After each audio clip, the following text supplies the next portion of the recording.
Recording?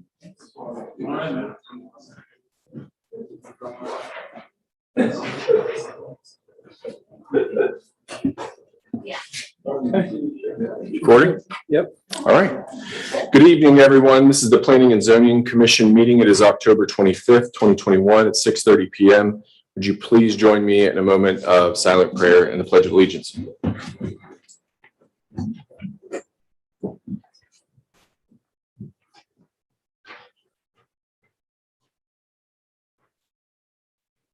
Amen.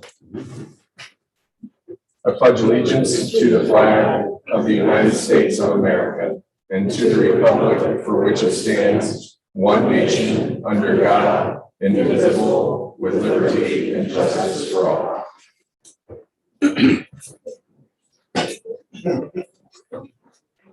Mr. Piles, roll call, please. Mayor St. John. Here. Mr. Gokenhour. Here. Mr. Elliott. Here. Mr. Lawrence. Here. Mr. Ryba. Here. And Miss Miller. Here. Present, you have a quorum. Good evening, Commission, our paid professionals, and so many visitors in the room. I don't believe we've had one of these in maybe 5 years. We are excited to hear from you tonight, and we're excited to have our applicants here and our residents here to voice their opinions. I wanted to lay out really quickly the format of this meeting. We do have 2 public hearings. These are micro versions of court hearings, and they do follow a specific format. Typically, we would have a court recorder here or a court reporter, except for tonight, we don't have one right now. And that may be due to the parking issues that we have here on the square. So we are going to proceed with a digital record as our record in that format. But what I did want to mention really quickly, it's very important that as we speak, there's one person speaking at a time. If you want to provide feedback or comments, please come up to the microphone, state your name and address. If you're a member of the public, we'd try to limit it to 3 minutes. We'll start a timer. Mr. Piles will go ahead and give you some hand signals to let you know where you are. And I think we'll have a pretty efficient meeting here, being able to take your feedback. That public portion will happen during the public hearing. And then basically we will close each public hearing and we will address the issues, potentially taking action, potentially deferring action, potentially acting based on feedback that we hear tonight, and move accordingly. If you do wish to speak, we will ask that you be sworn in. Vic, would you prefer that the members of the public that wish to speak or to be sworn in, would you want them to be combined with the 2 public hearings, or would you prefer to separate those? I think we should do them separate, each one. So this would be just the one for the people that wish to speak for the first public hearing of the Mormon Investments LLC. So anyone that's wishing to testify or may testify or speak tonight at this public hearing regarding the first public hearing, the Mormon Investments LLC 720 Kentner Parkway variance. If you please stand right now, raise your right hand, and I will swear you in. Do you swear and affirm under penalty of perjury that the testimony you will give tonight is the truth, the whole truth, and nothing but the truth? I do. I will. Okay. Thank you. We do have a public hearing. It's Mormon Investments LLC 720 Kentner Parkway variances. The applicant has requested variances for parcel number 417-131-020-11000 as part of a building expansion project. They're requesting variances as follows: paving full extent of loading area, landscape buffer of rear lot, and the building materials. Mr. Mormon, welcome back. Would you like to present any information or cover anything with the commission?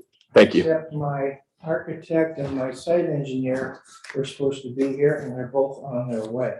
They were going to lead all this. Okay. So what do I do? Well, I think we have all of your materials. We also have our engineer review of the materials. If you wish to speak any further, is there any public comment on this? Okay. No, that was fine.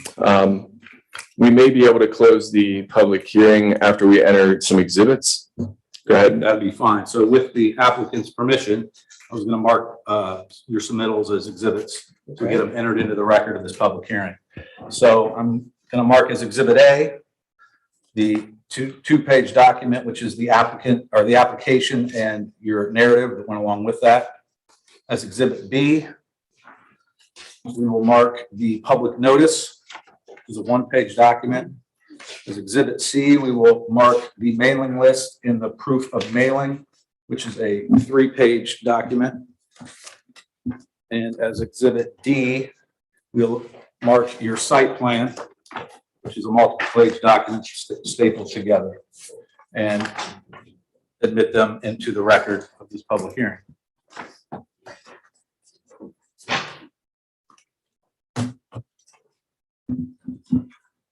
That's all for the exhibits, Mayor. Anybody else like to speak during the public hearing? I believe your engineer or architect maybe. Would you like him to speak? I'm sure he does. If so, he's going to need to state his name and address and be sworn in. It's sworn in. Is there anyone else with the applicant that may be speaking in this public hearing? Just He's on his way, is all I can say. okay. We'll go ahead and swear. Okay. Swearing. Please raise your right hand whenever you're ready. And do you swear or affirm on a penalty of perjury that the testimony you're about to give is the truth, the full truth, and nothing but the truth? I do. Thank you. Then please state your full name for the record. Sean Bogart.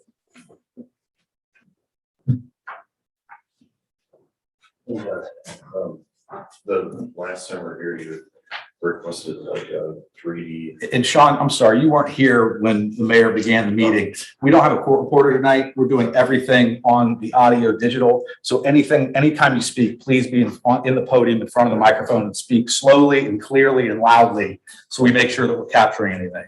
And then if you need to approach, that's fine. Just don't speak while you're approaching with anything. Okay. Thank you. Mr. Gokenheimer had asked for 3D drawing of the building, which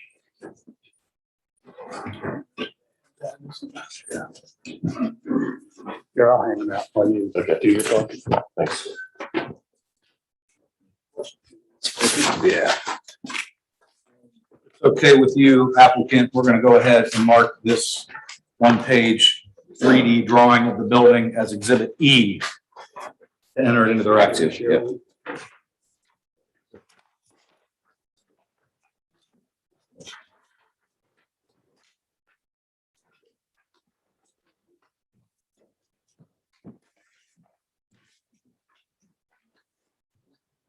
Yeah.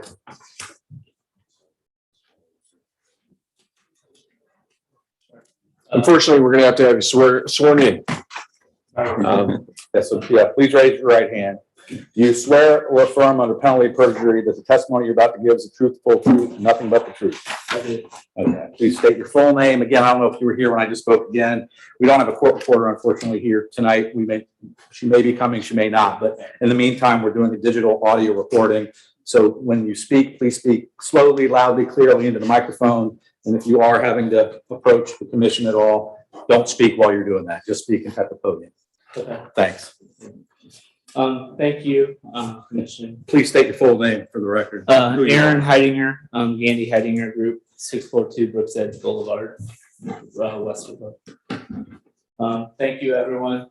Thank you, Mr. Parkinson, for working with us this month, and everyone else as well. Last month we presented some variances, and then we had some other items to work out through the month, and a few more things to discuss tonight. The site plan, I think we addressed through the month the majority of the questions and or comments. The way it's currently laid out, there's pavement along the back of the building, and all the way out to the road or to the existing pavement. One of the comments was to mill and repave the existing, basically the existing drive from the concrete to the back. And Larry thinks that pavement is sufficient to remain, but as part of this process is willing to do that, to kind of work with the commission as well as we're asking for some relief in pavement in other areas. So that's kind of where the site plan lays. If there's any questions on the site plan, if not, I think we'll go like last time and we'll speak to the variances. Okay. This is your opportunity to provide any information to the commission. We aren't going to ask you questions as part of the public hearing. It's your opportunity to present. Okay, so one of the things last time that needed to be cleaned up was total parking counts. All of the data has been updated. There's no variance needed. There was talking, so we have 21 existing are provided to the 19 required. So that's all been clarified and shown. As far as the pavement overall, as I discussed or said earlier, the discussion is the concrete aprons will be behind the building for the loading areas. There'll be one concrete area for the dumpsters, which we kind of tucked in behind the notch on the new expansion on the east side. And then part of what we'll be asking for, we discussed the variances, is the gravel lot to the rear. It's been 21 years or so. According to aerials, it's been gravel, and we believe that it's in the best interest of Mr. Park or Larry's Omnico's business and the future tenants to stay gravel for the way the trucks come in and use it today, and we'll continue to utilize that. But basically coming in the back and doing a spin around turn. So as far as the site plan, without diving into the variances, that's kind of high level on the site plan. Sean can speak for the building and landscaping. Okay, so at the back of the property, where the existing loading area is in the back. So based on, based on the way the trucks move, they need the area that's already there. So, the landscape buffer that's required is 15 feet based on, what Aaron thinks the trucks need. Really 5 foot is kind of in the neighborhood of what he's thinking. So that's the backside.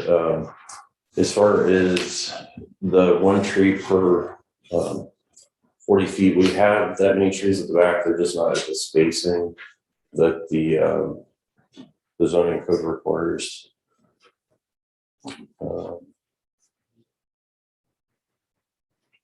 Okay, and then as far as paving areas, so we do have, we are showing trees along the front edge for the parking by the street.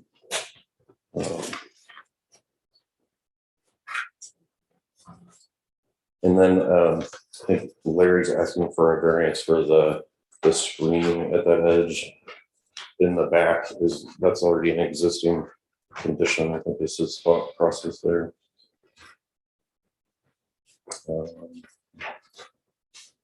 Let's see, grass and grotto. So the whole,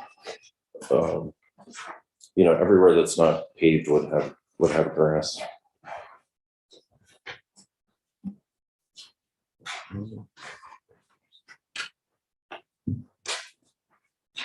Okay, and then as far as the building materials, so the code speaks, there's 2 sections about building materials. One says natural materials, but then there's also a section that says consistent with the surrounding buildings, which we feel like what we're doing is consistent with the surrounding buildings.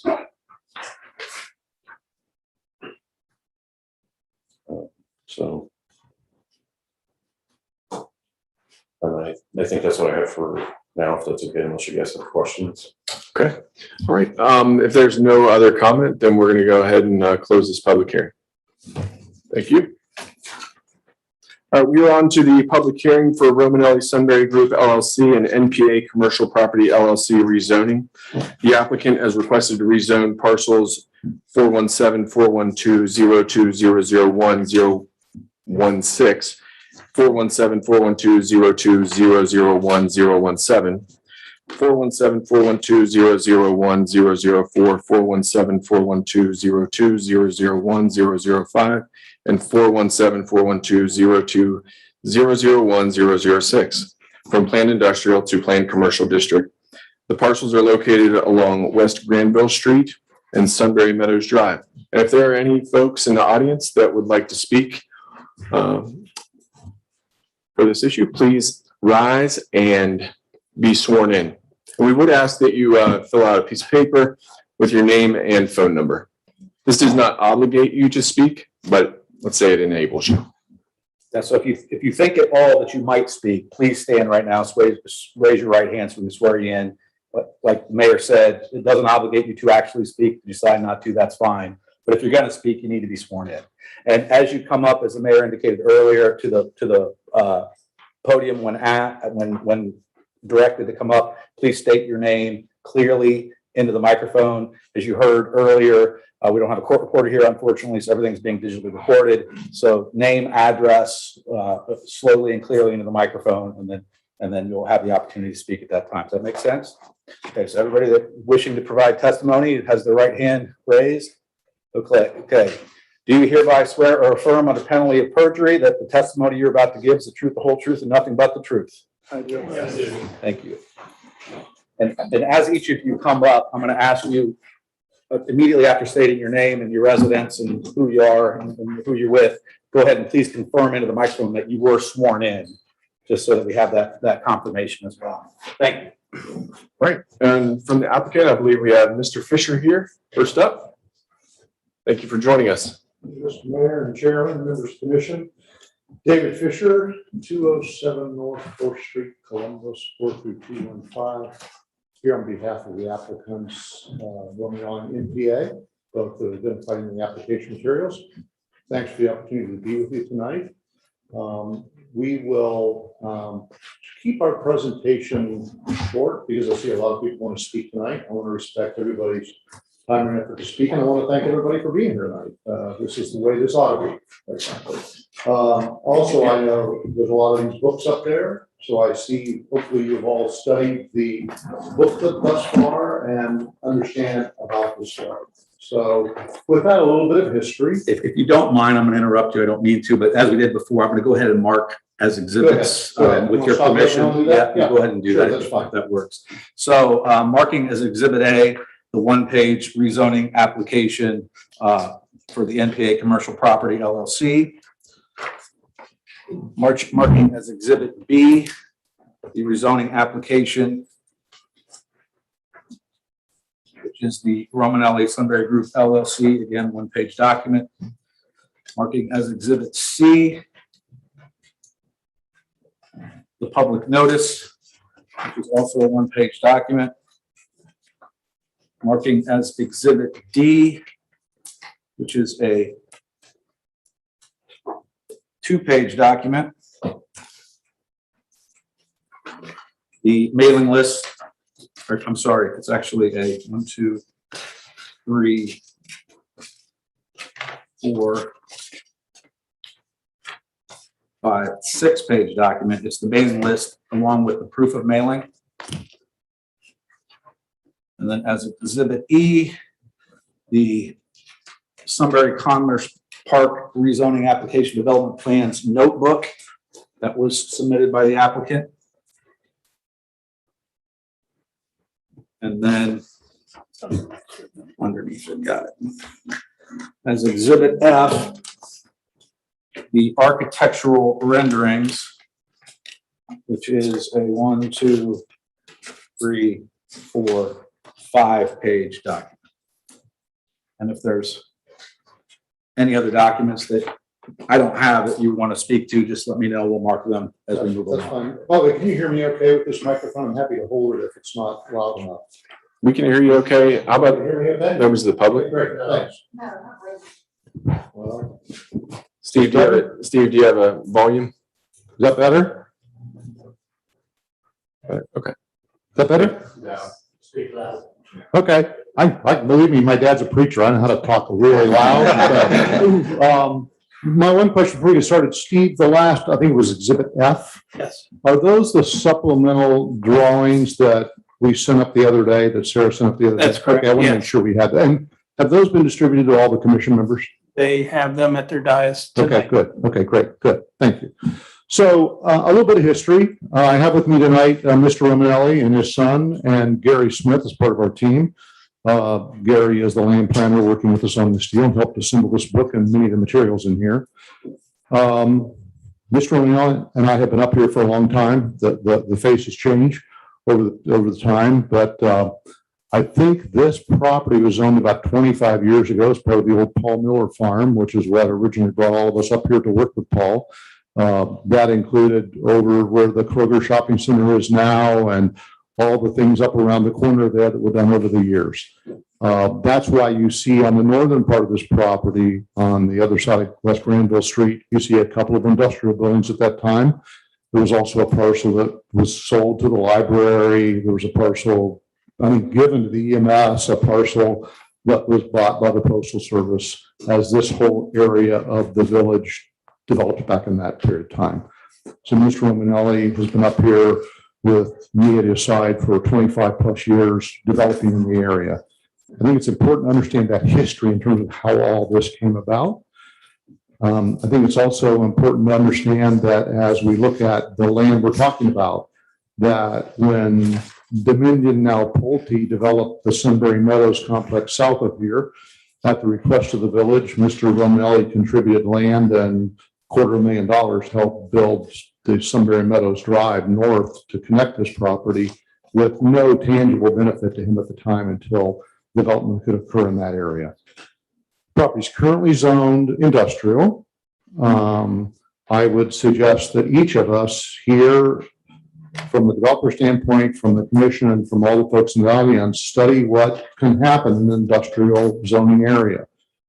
It's a lot different than what we're proposing. I'm not saying it's bad, it's just different than what we're proposing. So I know there's a lot of residents here tonight that are troubled and challenged by what we're proposing. And I certainly understand that I live in a home in a neighborhood too, like everybody else, and I watch what goes on next door to me. But I would caution all of us to keep in mind that there are zoning rights already in place on the property that you should revisit and make sure you understand what those are. So with that as background and history, I'm going to do short work on this book tonight because I want to make sure we have time for everybody to speak that's here. But most importantly, let's flip to tab number 2, which is the development text, which is where I spend most of my time. Mr. Smith and his group spends time on the drawings, but we'll get to the drawings in just a minute. And I'm going to go through this rather quickly, but I think it's important that as we talk about this application, we move to what your code requires us to address, which is what the development text states. So one of the first things your development text, or excuse me, your zoning code asks us to do is to tell you how this property complies with your comprehensive plan. As all of you know, that's a plan that spent probably 18 months or 2 years developing. That's what's usually the case with a lot of citizen input. So when we look at the comprehensive plan of the village and say, how do what we're proposing compare to what the comprehensive plan says, we noted 5 things. First of all, the executive summary for your comprehensive plan states that the purpose of the comprehensive plan is to develop a marketing effort to generate increased interest in and bring visitors to the village square. We would maintain that this development is designed to do exactly that. The second thing we note is on implementation of your comprehensive plan, it states that development will assist in alleviating identified weaknesses by connecting new developments with each other and Old Sunbury with bike walking paths. And will assist in a strongly ranked need by providing affordable and age-oriented housing for current village residents looking to downsize and sell their homes and for new residents to the village. Mr. Smith can address this much better than I can as a planner, but when you look at planning developments, You have single family south of this development. Planning principles would suggest you move from single family to a more dense development, such as we're proposing, to commercial, such as we're proposing. That's the way development should progress in the community, not one particular type of use throughout. We also note that we believe this development will assist the village in achieving its vision statement. Here's your vision statement in your comprehensive plan. We would like Sunbury to obtain its mixed-use, pedestrian-friendly downtown with the square as a central public open space connected to the rest of the village through a network of green spaces, even as it grows from the village to a small city. There should be a balance of commercial, industrial, residential, and recreational uses, and a variety of housing styles that house a diverse population and allow for reasonable community safety. That's your vision statement. We also note your comprehensive plan puts this area in what's known as the Sunbury Crossroads, and your comprehensive plan states a recognized need for residential development in a mixed-use project with extension of the Prairie Run mixed-use trail, which I noticed just tonight got extended. That's great. It looked great when I came up here this evening. So we believe that the proposed rezoning is in keeping with both the letter and the spirit of your comprehensive plan that you desired and you designed when you said, this is how we'd like the village of Sunbury to develop. Going forward, I'm going to flip through these pages because most of this is technical in terms of answering questions in your code to say, did we comply with this and did we comply with that? And the answer is we comply with your code as it relates to the proposed zoning, with the exception of certain what are known as divergences. What your code permits you to do is work with a developer to the extent a development doesn't fit squarely within any one particular aspect of the zoning code. The developer can request that you work with them on divergences. So I think the best use of our time is to talk about the divergences because we've got a lot of drawings we can look at. You've hopefully studied these books and you understand what we're proposing. Can I pause for 1 second? Mr. Piles, are you sharing this document for those who are watching online? Not yet. No. Okay. Okay. If you can, it'll be easier for folks online to be able to follow along. Thank you. Thank you, Mr. Fisher. Sorry. Sure. So before we go to divergences, Mr. Piles, could you put up the development plan on the screen for me, the colored one? Are you Sure. able to do that? That's tab 5 in our book, if you've got them labeled that way.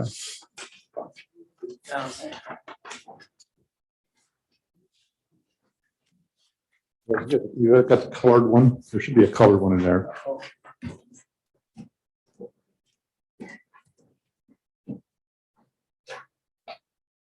That's it. You had it a minute ago. You just had it too large. There it is. Can you? Yeah. Let me work on that.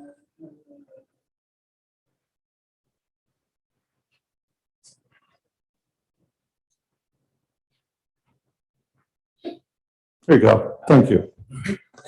So throughout the evening, I think this is the best illustration to all understand what's being proposed here. So to the south, you have the Sunbury Meadows neighborhood. You got Sunbury Meadows Drive splitting the site, as we talked about earlier, the roadway that was put in at the request of the village. You then have a multifamily complex at the southern end on both sides of the street, including behind the Anthony Dental Center, as well as on the other side over by Prairie Run.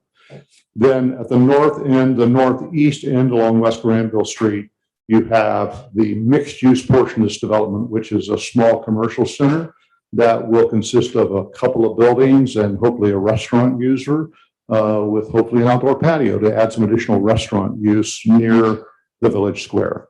So that's what we're talking about tonight. That's the project. So when we look at that and we look at the zoning code and the area under which we're proposing to zone, I think we need to spend a little bit of time on our divergences because I think other than the divergences, we comply with your zoning code as it relates to the proposed development.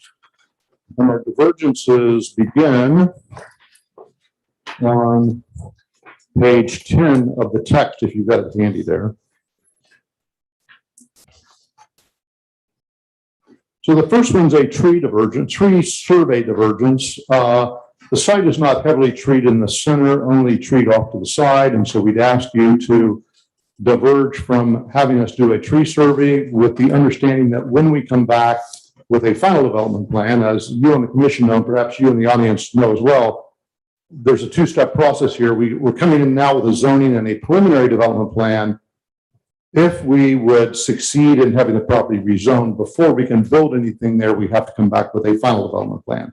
So in the final development plan, we provide for all final tree locations and tree commitments to you with respect to trees on and around the property.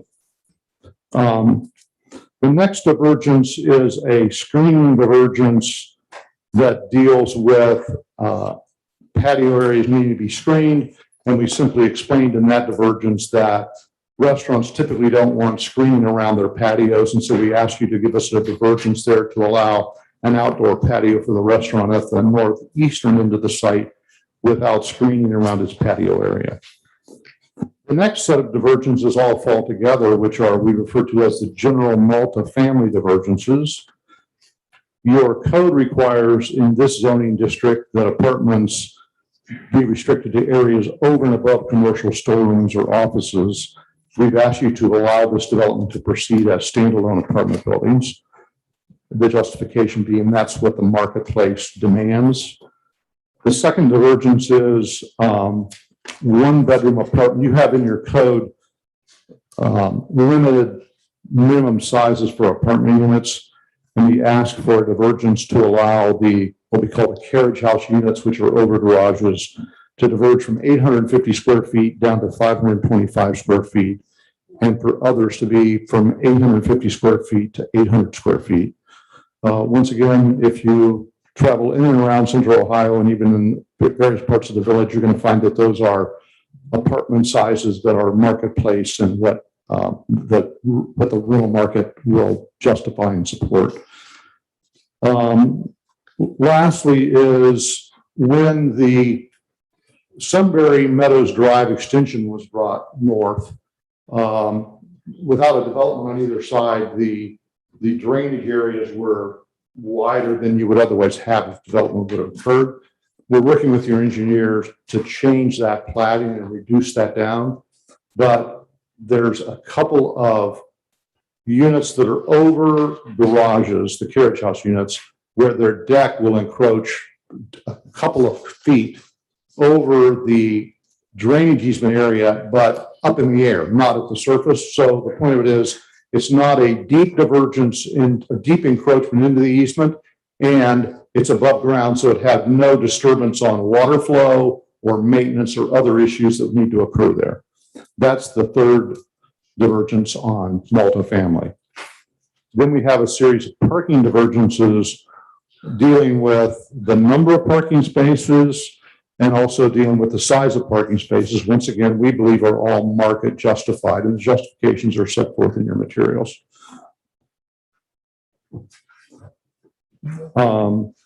There's an open space divergence we've requested. We exceed your open space requirements significantly, but some of the open space isn't as wide in terms of its dimension as your code requires. So we've asked you to grant us a divergence there. And then there's a series of setback divergences dealing with how buildings can be set back from property perimeters and from adjacent buildings and those sorts of things. And we have set forth each of those divergences. I would point out to you, we'll get into your engineer's comments in a few minutes, but his one comment he had on the commercial area about divergences, they have agreed to go to a greater setback as your village engineer had required. And then we talk about side yards and rear yards.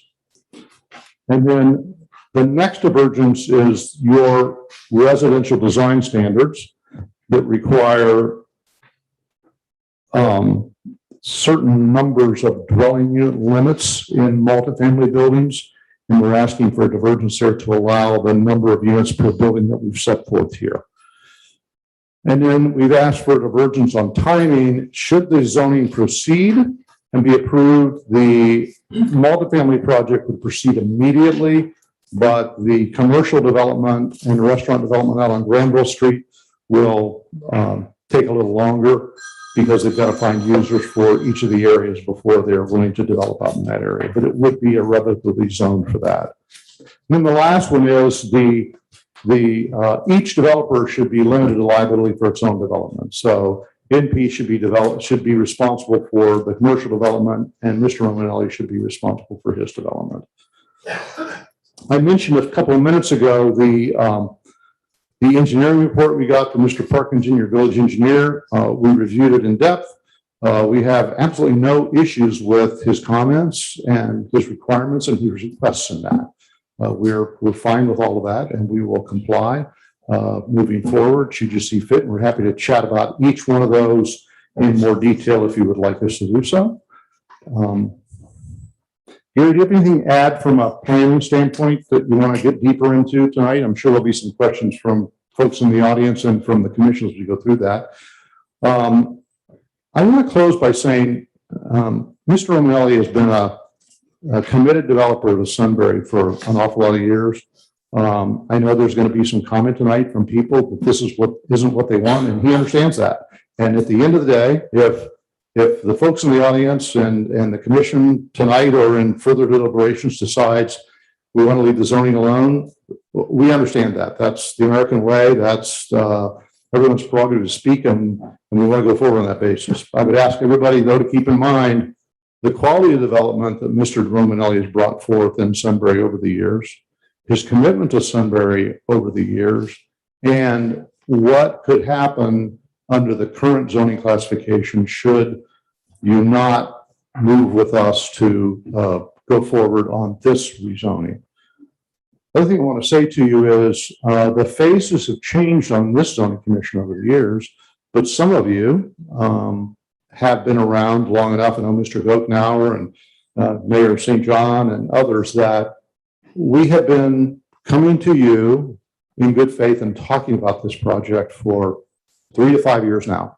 We've had a number of informal presentations before you to get your input, to hear what you had to say, to work with you to make the development better. There's been some stumbles along the way. I know one time we showed up with a plan that showed parking along Sunbury Meadows Drive, and that was just an earlier iteration. I apologize that ever happened. That should never been in a booklet, but that caused a lot of consternation at one meeting. You'll notice the current plans don't have anything like that on it. I will also say to you, over that period of 3 to 5 years that we've met often with administration and groups within the village to say, how do we make this happen? So, for example, the village asked us to reach out to the Braun family that owns the commercial piece up in front.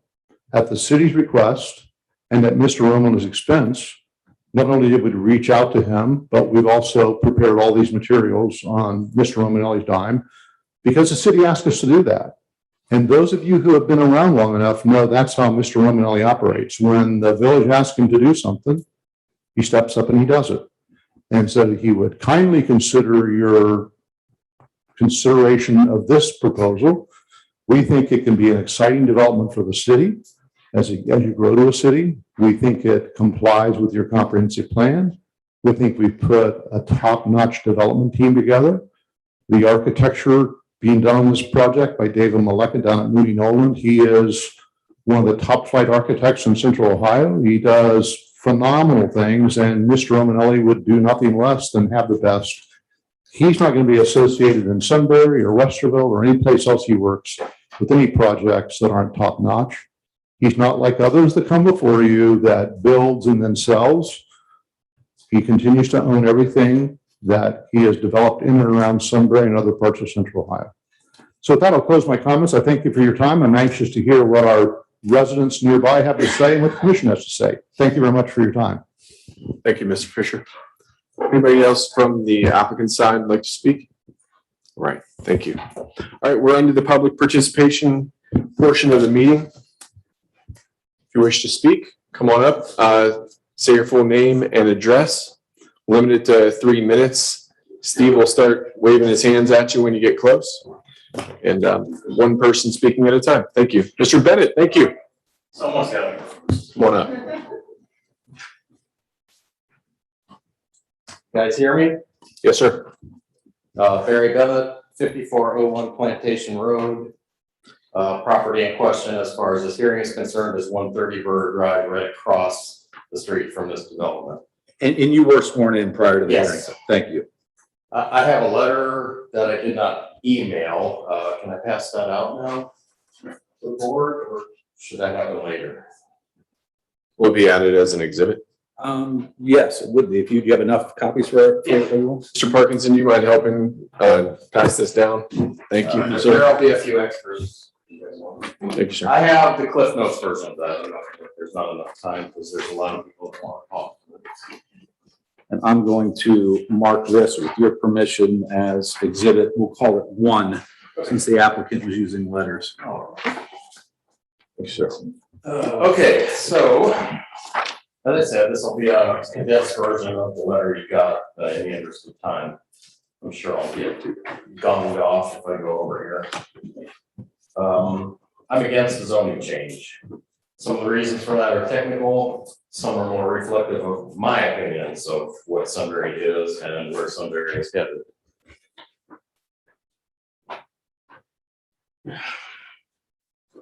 a nutshell, I really don't see that this benefits the community.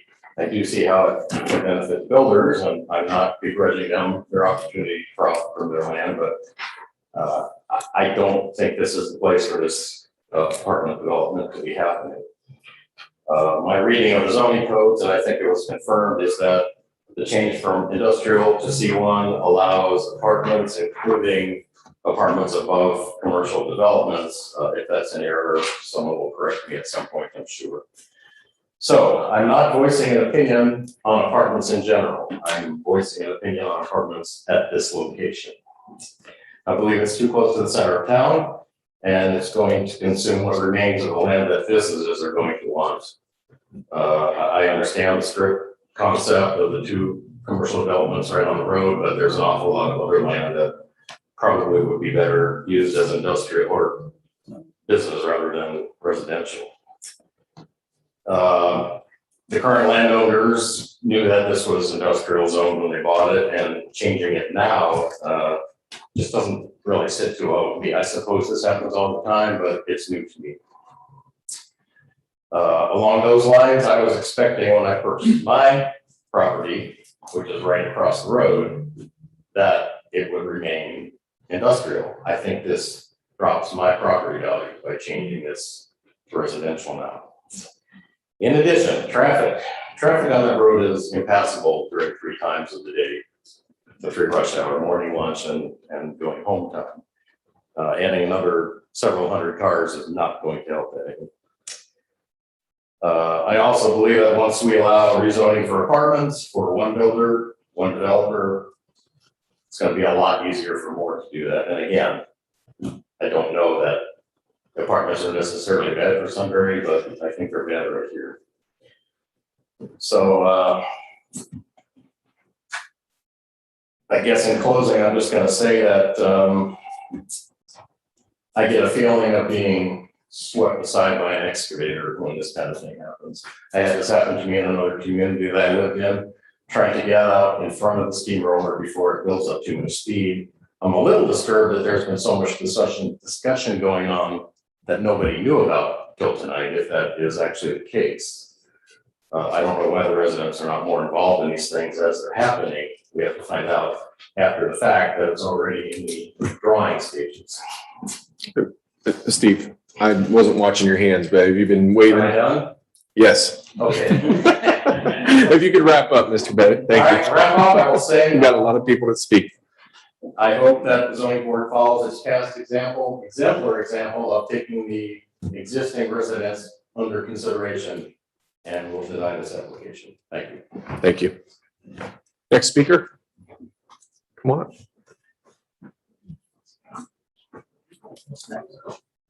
Hello, Hi. my name is Kathleen Green.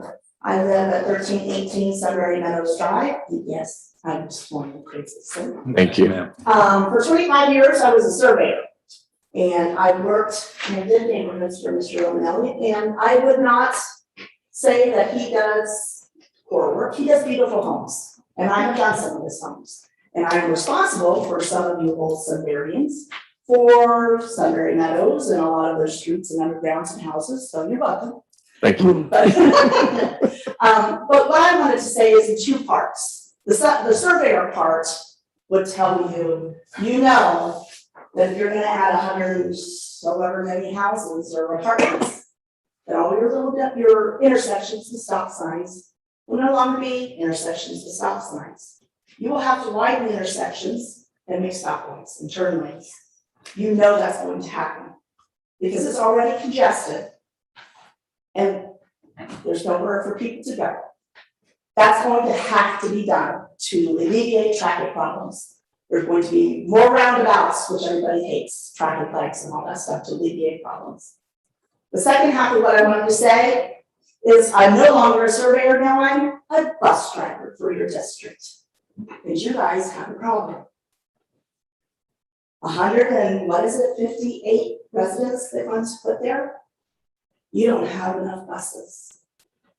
You don't have enough bus drivers. And if that stuff gets built within 2 or 3 years, you've got an even bigger problem. You really do. And I know change is inevitable. But if you guys have a choice to move at a slower pace to build up Sunbury, you've gotta think about your schools because your bus drivers, we're struggling. And it's not going to be something that gets fixed in 6 months, because in 6 months, we're losing 3 more bus drivers. And at the end of the school year, we'll lose 4 more. So it's not going away anytime fast. Thank you very much. Thank you very much. Next speaker.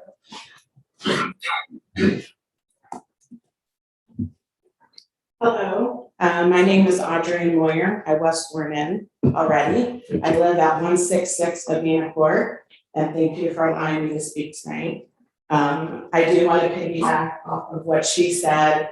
Our biggest concern as residents, I'm here representing all my neighbors on Avena Court, which is 15 homes, along with multiple other residents of the community of Sunbury. Steve, I don't know if you received this email, but I can put it in exhibit. Okay. This is a petition that has been started by the residents, and as of tonight, we have 591 signatures opposing this part. Yeah. And with your permission, I'll mark this as Exhibit 2 for the record, which is a multiple page, it looks like 18 or 19-page document. Yes, there's comments as well as the signatures as of printing that petition that is still actively being shared amongst the city of Sunbury as we speak. So living in Avena Court, let me just paint a picture of our neighborhood communities of Sunbury. It's a very young neighborhood. We have many children. Just on Avena Court in 15 homes, we have over 25 children. Many of them are under the age of 10, which means they're running sidewalks, they're playing in the streets. So adding this apartment complex towards the end of our neighborhood, we already have problems with people speeding down Sunbury Meadows Drive. You have many families that are out front playing with their kids. So we see that as a huge concern to bring more traffic into the area. Also, the intersection is very congested.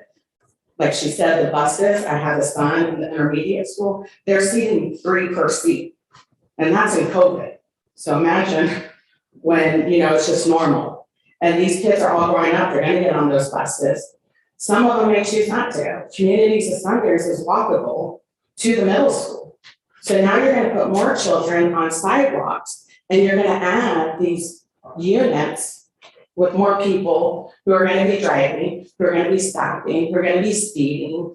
It's not the place for these apartments.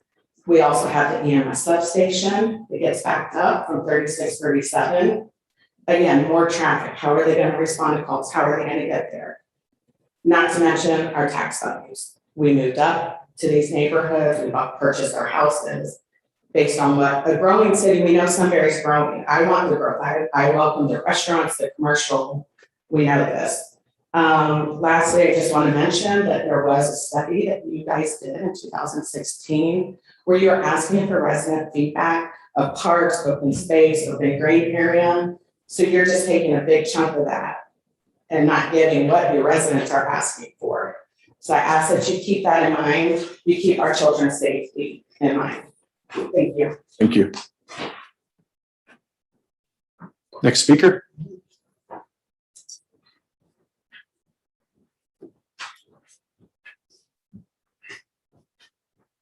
My name is Tyler Wilson, and I'm at 1173 Sunbury Meadows Drive, meetings of the council and everyone in the community. I'm going to be going off my phone mainly here, so. And again, can you please confirm that you were sworn in at the prior hearing? Yes, I was. Thank you.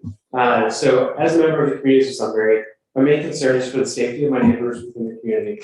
Proposing to utilize the land on Sunbury Meadows Drive for apartments brings to light two key design flaws and one major safety risk around the location. The first design flaw is the width of Sunbury Meadows Drive. The Smart Growth America organization has found that roads with larger widths lead to increased speeding and traffic accidents. According to the Ohio Department of Transportation, the average width of a road in Ohio is less than 19 feet.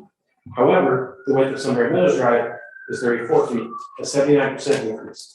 The second design flaw is the distance between stop signs or stops in general on Sunbury Meadows Drive. According again to the Smart Growth America organization, the greater the distance between stop signs on a street, the greater the risk of accidents. The two intersections that require a driver to stop on Sunbury Meadows Drive are one at Route 3 and two at Granville Street.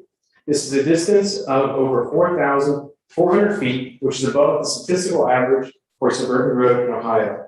These two design flaws lead to one major safety concern: increased traffic and pedestrian accidents. There are currently 229 households within the communities of Sunbury. The proposed apartments will add roughly 135 households, which is a 59% increase in the current traffic flow. This increased traffic will only be a catalyst to more traffic and pedestrian accidents, given that it exploits the two design flaws of Sunbury Meadows Drive, which weren't designed to handle this much traffic. The empirical data bears that adding these apartments to Sunbury Meadows Drive is statistically decreasing the safety of members of the community of Sunbury. As someone who wants to continue to raise their family in a safe Sunbury neighborhood, I oppose the notion to rezone the area and oppose moving forward with the building of these apartments. Thank you. Thank you, sir. Next speaker.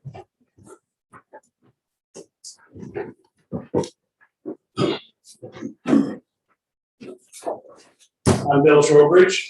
I live at 2442 Common Bench. I'm in the retreat area. I was sworn in. Thanks, sir. A couple things that have been mentioned already is the safety. Obviously, putting those apartments in there, that's a concern because Sunbury Meadows is a driveway now. I can't imagine what it would be like with adding additional traffic. The other thing I have personally, and some of my neighbors on the Common Bench side, is I'm going to be looking in the back door of somebody's apartment because my home abuts right against that whole property line, and I look across the street as well. So I have a concern of what they're going to do to screen off that area or some type of landscaping so that I'm not looking in their apartments and they're not looking in my back porch or in my house. As you know, there's lots of windows in our houses along there. And my neighbors further to the west of me are going to be right against the property line. They're going to have all those buildings down there. So my concern is that close to the property line. I'm not in favor of the apartments there. Apartments are needed in today's world. I get it, but maybe not there. And as you said, careful what you wish for. I don't even want industrial in there. In fact, I'd probably fight that even harder than the apartments. But you know, having the green space there now and the animals and all the wildlife and everybody being able to walk down that road, it's kind of nice and it's fairly quiet. And I just can't imagine what it will be like going forward. Thank you. Thank you, sir. Next speaker.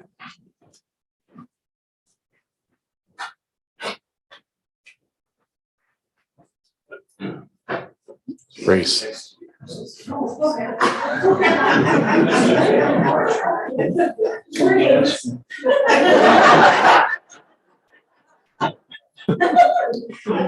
My name is Marjorie Zolliger. I live at 2372 Common Bend Drive in Sunbury Retreat. I have just one comment now. And again, were you sworn at the beginning of this Yes, hearing? I was. Thank you. Thank you. My property butts right up against one of the parcels, the west one.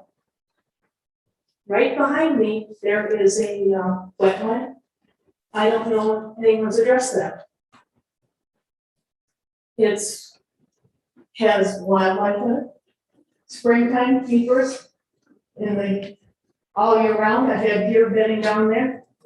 We have a lot of wildlife. Has the DNR been approached? And ma'am, I'm sorry, if you just. Has the DNR been approached with Thank you. this? This is my only concern. I don't want a bulldozer coming in and pushing it in and then saying, oh, we didn't know about it. That's my comment. Thank you. Hi, my name is John McCowan, and I live at 2392 Common Bed Drive, and I have been sworn in. Thanks, sir. I'm asking the council to deny the zoning change that would allow apartments to be next to our residential community. I'm sure it will bring traffic problems, speeding, and volumes with a possibility of increased crime inside our development. We're already dealing with a high-performance auto mechanic store or whatever that revs engines that I can actually pick up decibels on my phone inside my house at 11 o'clock at night. And first of all, thank you for listening to our comments tonight. I appreciate that. Thank you, Mr. Mayor. Sir. I'm echoing everything that everybody else has already said. Okay, it's just, we don't want it there, and I'm done. Thank you. Thank you very much. Next speaker.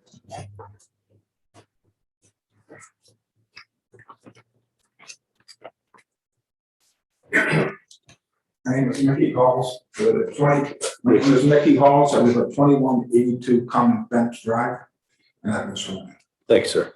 When I walked in, I was pretty organized. Everything I was going to bring up has been touched on, and I got some answers and some answers on. Barry, first gentleman, Barry, come on the same page with him. I know quality work this Romanelli family's done. I had a development. I lived on Highland Heights in the back, and it was a gated area, some homes up there. And the quality of work is about the best you can have, unless you want to go to some empty rate. I know the commitment. I've only lived here in Columbus for 19 years, but I know the commitment of the family. But Barry said one thing, and I got to agree with him. We moved here from Highland Lakes, we downsized upon this little community, and like it. I just don't think the apartments strategically is the best use of that land. Then think about the wildlife. They're important to me, but my last piece is, do we have council people here? I'm new. I'm one of the new guys in town. Who's from the council, city council? We'll answer this real quick. Greg and myself are both on council. Oh, how many council people do we have? Wasn't it just 7, but if you want to stick around for the public portion afterwards, we'll answer all your questions.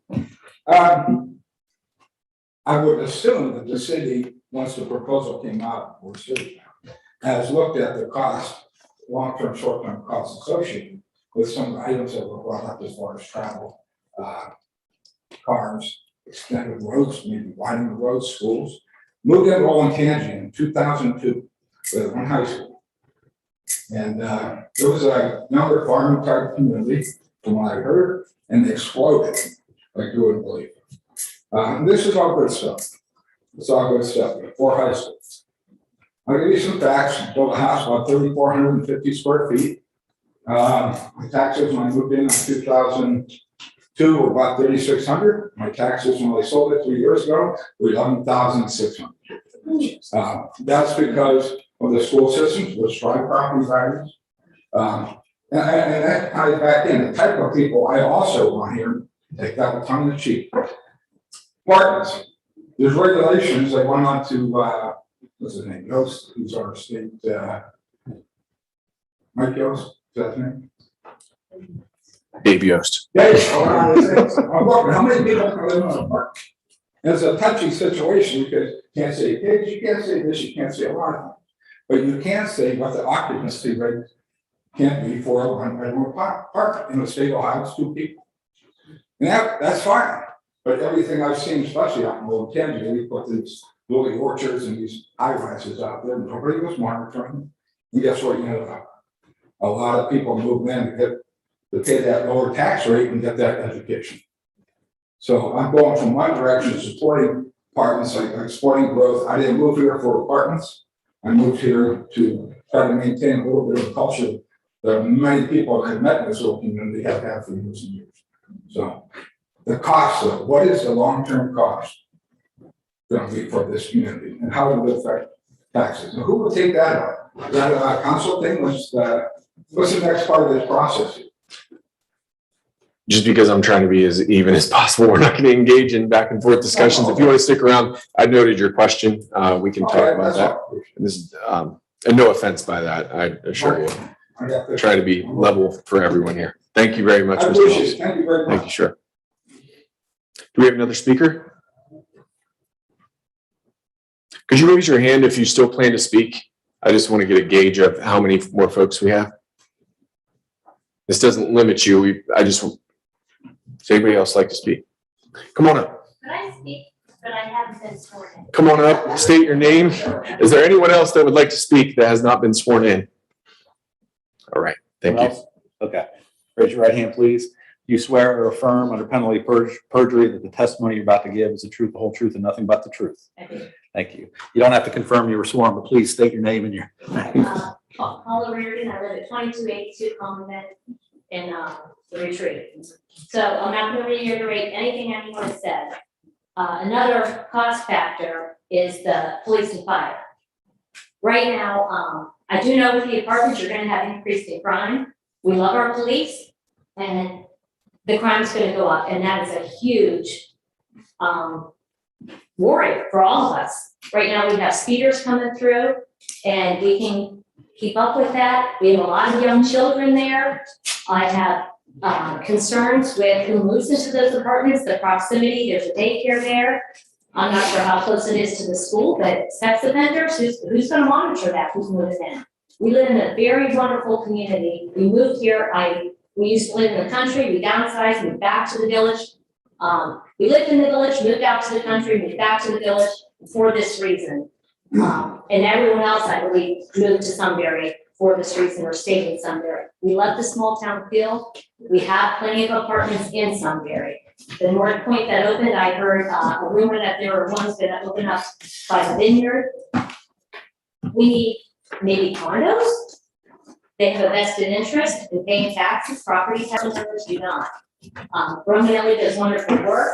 If they were proposing what they did behind the Wendy's, I think everyone would be in favor of that. The apartments is what we are against. We're not against the restaurants going on Granville Street. It's the apartments. And that's what I have to say. Thank you very much, Ms. Reardon. Is there anyone else? I'm going to ask one more time just because there's so many people here. Is there anyone else that would like to speak? I'll speak, I suppose. I'll swear in. All right, come on up. I live at. Wait till you get up to the front of the microphone and give your name, address, and confirm that you were sworn. My name is Christopher Greek. I live at 868 Peacock Drive over in the Sunbury communities. I was sworn in earlier. Thank you. I'm not against the proposed strip mall with the restaurants and some commercial properties at the end there on Granville Avenue. I am against the apartments, and somebody that's just sitting next to me, like, they want to go condos there, But a whole group of people, a large apartment complex, I am against most of these other people. That's about it, so. Thank you, sir. Short and sweet. Is there someone else? All right. Hey, thank you for letting me speak. My name is Peter Vaughn. I live at 116 Avena Court, and I haven't just wanted. Everybody's reiterated a lot of things that I was couldn't touch on, so I won't, like the other said, I won't go into that.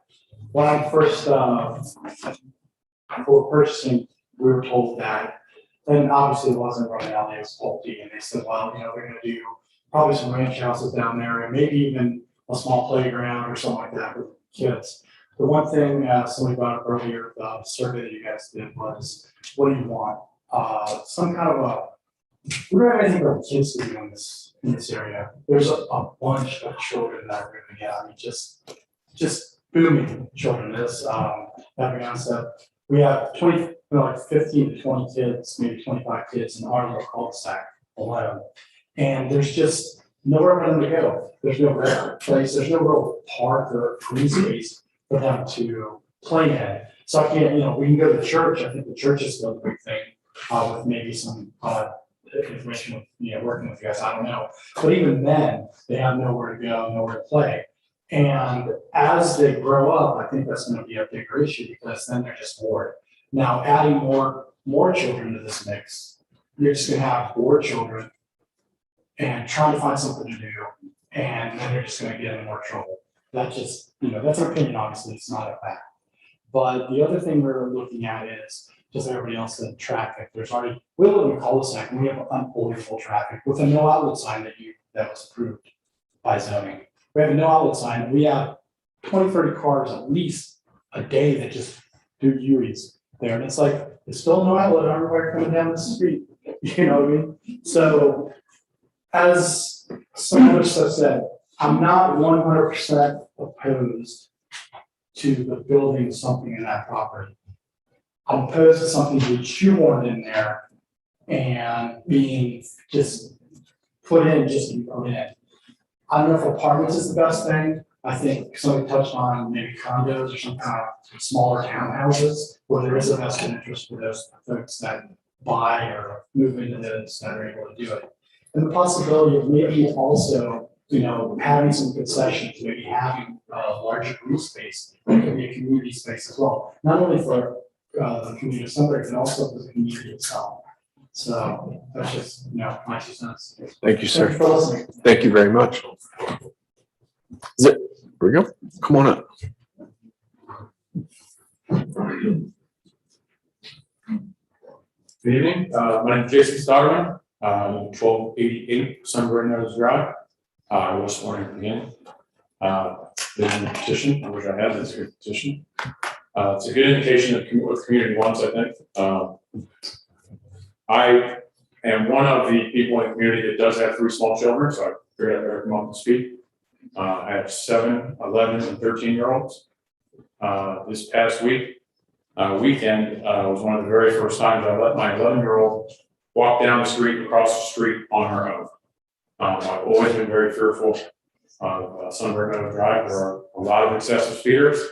I'm one of the loud voices when they come by, yelling at them to slow down, walking out of the street, probably creating a ruckus. So yeah, very fearful of the amount of traffic that might generate by new residents. The other thing, like a lot of people who live here in Sunbury, I work south of here. So I go south every morning, either on Route 3 or Old 3C, depending on who I have to drop off for school in the morning.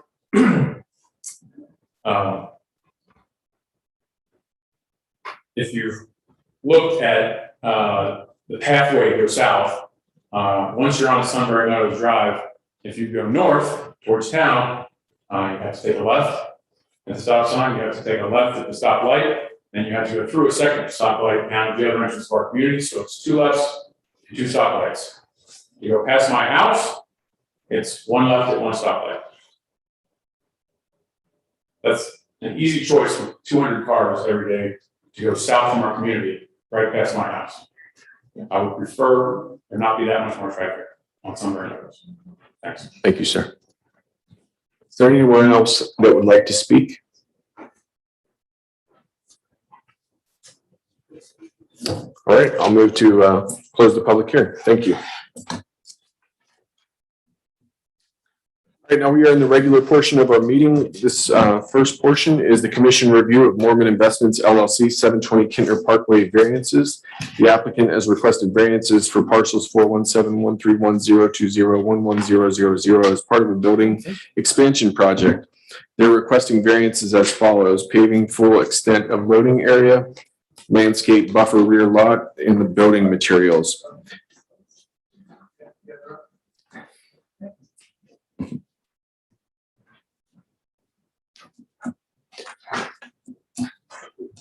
Would the applicant or any of their representatives wish to go into any more detail on the variances being requested?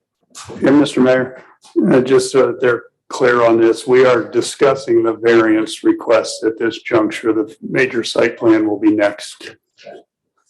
Just wanted to refresh on the variance for paving a full extent of the living area. I think it was hard for people to hear. The variance is requested for paving a full extent of the loading area in this industrial development. As said initially, this lot, the initial building was developed in 99, 2000. And the back of it has been gravel from the front edge, the loading drive and the loading back since then. So as discussed earlier, Mr. Mormon would like to pave the drive that leads back to the back, and then we have the concrete loading areas behind it. It's just the relief is asked for the area where the semis literally come in and basically the back wheels, as stated in the variance summary, almost kind of spin because it is tight back there and they pull in, and we don't want to destroy the asphalt. And it's easier to maintain and with grading and such of an existing lot to keep it gravel. So that is the summary for the paving. One of the so that talks about. Sorry, 1 second. Would you mind closing the door in the back, Mr. Wade, Officer Wade? Thank you. I'll just address the different items in here. Talked about the original plan did have paving for most of the pavement. We don't disagree. We know that some of the records from the original plan have been tough to come by, but it was installed as it is today in 99, 2000, and there's aerials to justify and back that up. So like I said, we're asking for that relief to maintain the basically the back area, just where the trucks, the portion behind the loading area off of the building to the rear of the lot, to remain gravel. As I think that kind of tackles the items related to paving. So. Okay.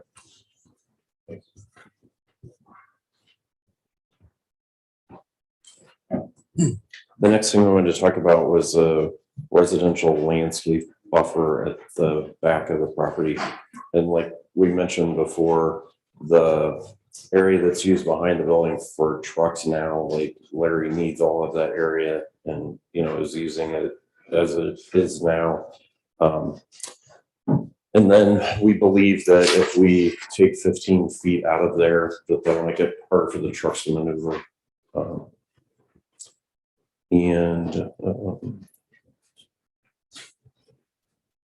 And then as far as the code says you need 1 tree per 40 feet, we have the number of trees of the size that we need at the back of the property. There's not space the way that it is required.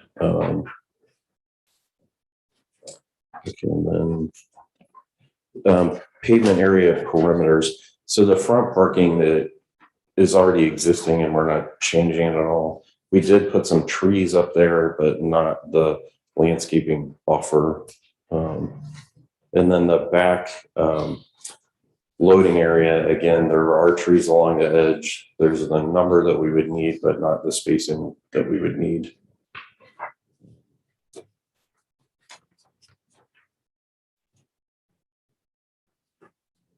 Would you like to move on to building materials? Sure, if that's okay. Or, sure.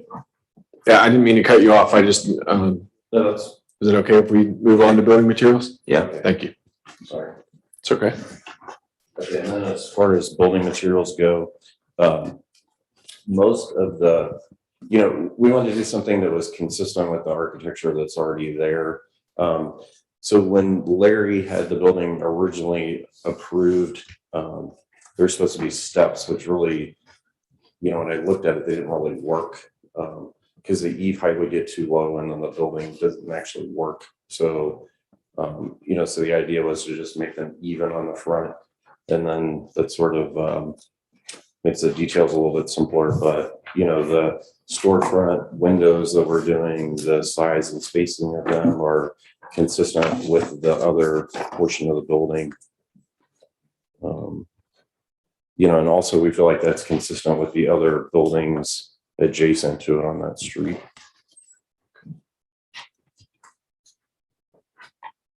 Do you have anything else you'd like to present before we have staff review? Mr. Mormon? Yes. You have something? Come on up. Sure. Just to make sure a little history of some things. Number one, when we first designed that building, the trailers that most delivery people used were 40 footers. They changed to 53 footers. Mhm. So that meant that back that I had was designed to easily do 40 footers. Now it does 53 footers, but it's tight, but they do it.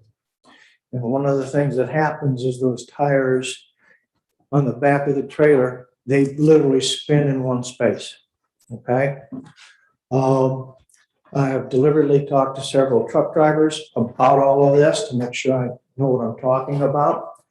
And they would rather pull in than back in for the most part. If, as suggested by Village of Sunbury, we either put asphalt back there or we put cement back there.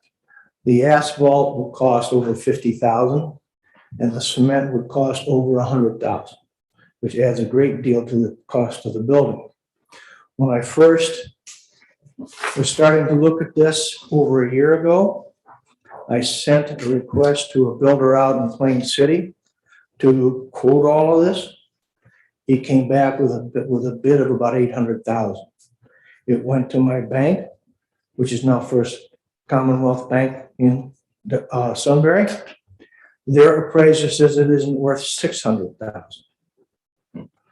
So that started this whole long thing that I've been into for now almost a year, all these little steps. The point being, I'm not sure what this building is going to cost. I'm not sure I can afford it in terms of will it produce the rent that I need to cover the mortgage. So everything that I have to add to build to this building puts me at a place where I'd say, should I build it or shouldn't I build it? So this parking lot thing is important in the back, the loading area. That could kill the whole thing. So I hope you guys can understand that it's been there for 20 years. It works. It doesn't hurt anything. And I hope you can see it and leave it the way it is. Thank you. Thank you very much, Mr. Morgan. Mr. Parkinson, would you mind, or Mr. Piles, just give a quick overview of the variances specifically? What's our take? I'm not sure what the commission's take is, but I'd be happy to share with you my observations on this, on the applications. I don't normally read my memos to you. You're perfectly capable of doing that. So I'll just, for the record, note that on October 12th, I authored a fairly detailed response to these three variances. And normally I allow that memo to sit as the record and allow you to peruse it at your leisure. I will note a few things. With respect to the variance from 8116.012B and 8116.014F regarding the paving at the rear of the building. A couple of things. He was never, ever approved for gravel back there. His original approval back in 2000 showed asphalt. He had 4 inches, no, I believe he had either 4 on 6 or 6 on 8, doesn't matter. But he had asphalt. His approved plans in 2000 were to asphalt that rear area. So however that gravel got put in and didn't get caught and didn't get corrected, it didn't. But he never had approval for gravel back there. Gravel is contrary to our current code. To my knowledge, this commission has never approved permanent gravel for anyone. There was a variance granted, as I recall, to Sinrock Storage. They were given a 3-year waiver, at which point they had to pave the site. But they were not granted complete relief from that. And that is consistent with Mr. Mormon's comment that Sinrock, I believe, was bumping up against their budget as well and asked to defer that cost to a later date, and this commission agreed. I did agree that asphalt was not a durable product for what he needs to do with his site. It is too tight to, I'll say, properly turn trucks. You can turn trucks, but it will tear up the asphalt beginning on day 1. But I did note that Portland cement concrete is a very durable product and would last under such stress for quite a long time. So those are the options. Those are the items I would point out. Secondarily, well, I'll let that go. So that's the paving. It's the commission's prerogative to grant or not grant the request as you see appropriate. With regards to the reference to residential landscape buffer, I'm not sure where that came from, but they're requesting a variance from 8115-12-5L, which is basically nothing more than the landscape requirements set forth in our general standards. Well, it can't be the general standards. It must be the industrial standards. But there's a requirement for a 15-foot landscape buffer for property perimeters against residential, commercial, and office district. And as we've discussed, the high school is a residential district. It's not used residentially, it's used institutionally, but that's not what the code says. The code says you have to have a 15-foot landscape buffer against a residential district. There's a requirement that there is on pavement areas for a 4-foot buffer from the edge of the pavement to the trees, because you're supposed to have trees lining your pavement areas. And so you need 4 feet. So you have grass and you're not killing the roots of the trees and they can grow. And they've requested a waiver from that as well. For pavement areas, you need 1 tree every 30 feet. We've referenced a couple of different criteria here this evening. You're also supposed to have a planting hedge or other stuff of that kind. There's a 10-foot landscaping area against right-of-ways. There's street trees 1 every 50 feet. There's a building screening plan requirement. Should be submitted for review and approval to screen the industrial use from adjoining less intense uses and public streets. So that would be the north elevation and the south elevation would need a building screening plan. None was provided, and I'm assuming they're asking for a waiver from that requirement also when they lump it into the residential landscape areas. And then there are additional landscape areas that are landscaping requirements. Pavement areas shall be landscaped in strict accordance with, and there's a whole laundry list of additional general code sections that apply to this. And I've assumed that they wanted that waived as well through the variance process.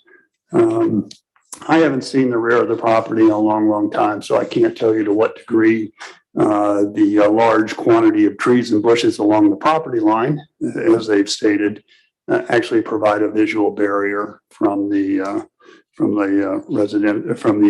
high school site.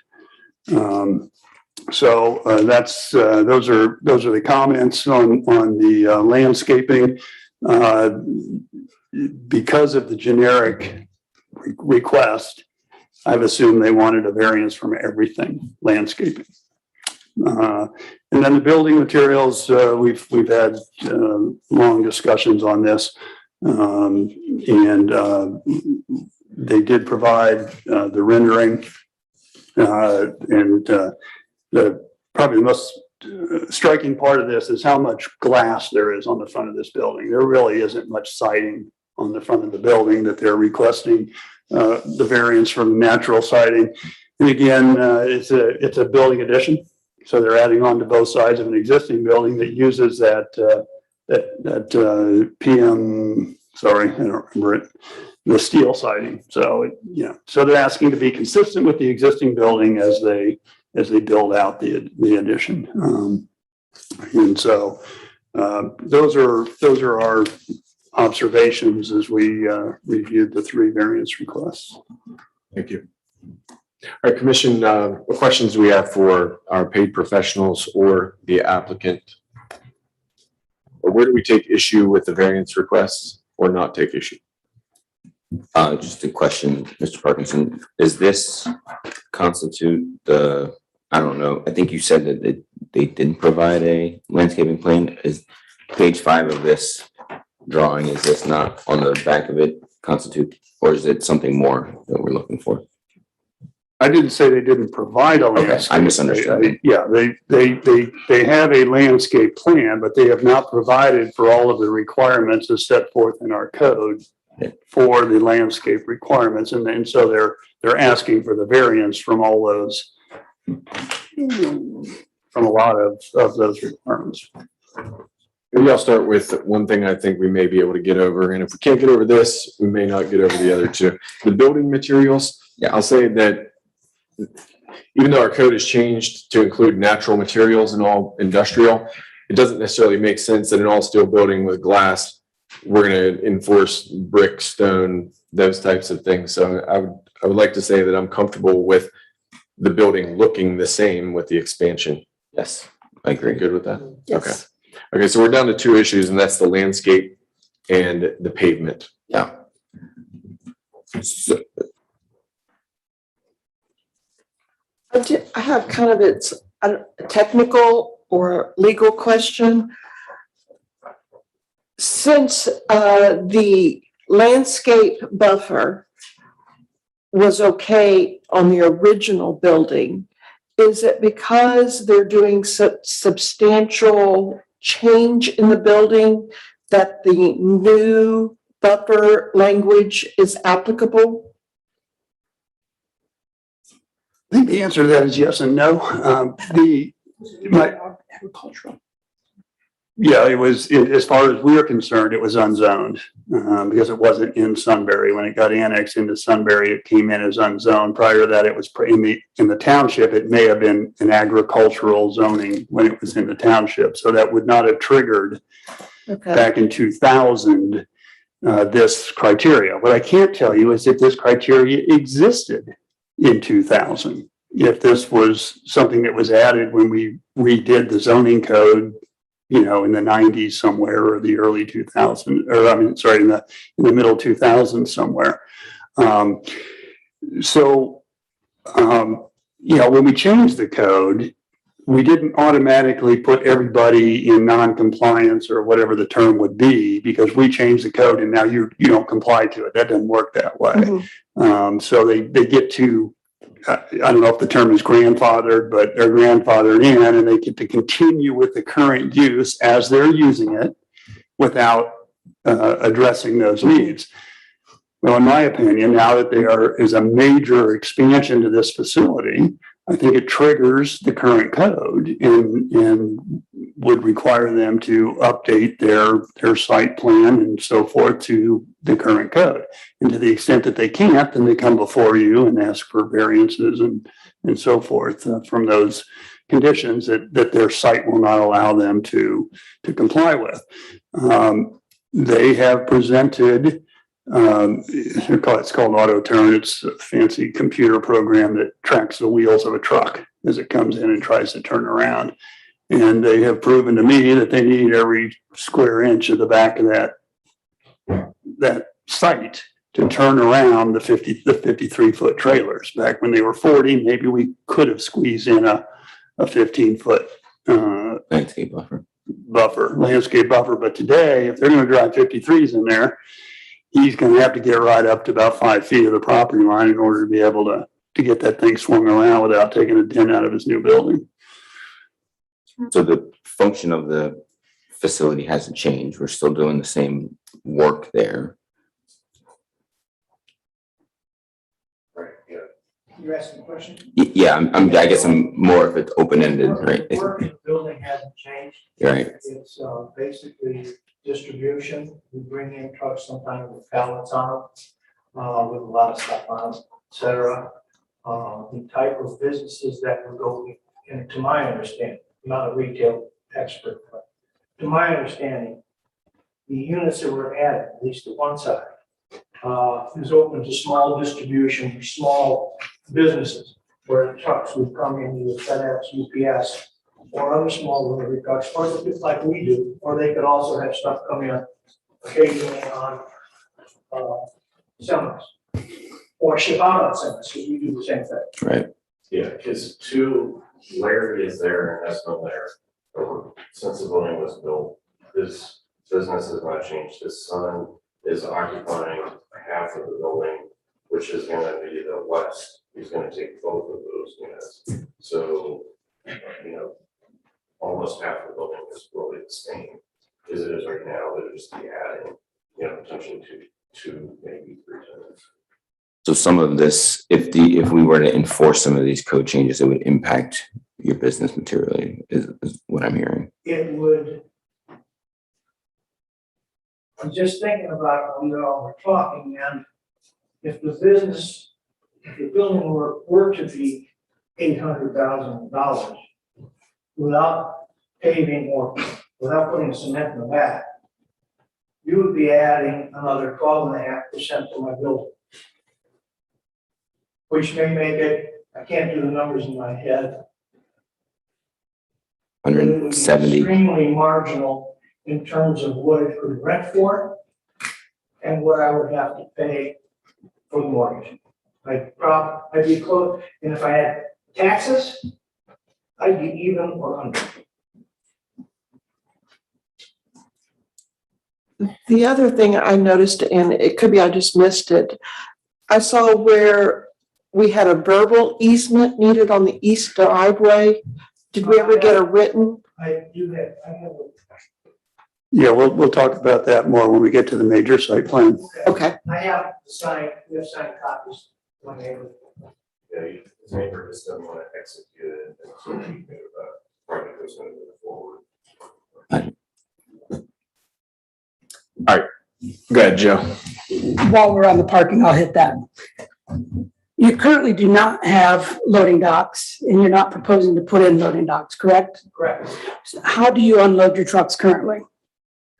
When the truck pulls in and does the 270-degree turn, in fact, it goes a little more than that, then they back into, at an angle usually, to those aprons that you see on the drawings.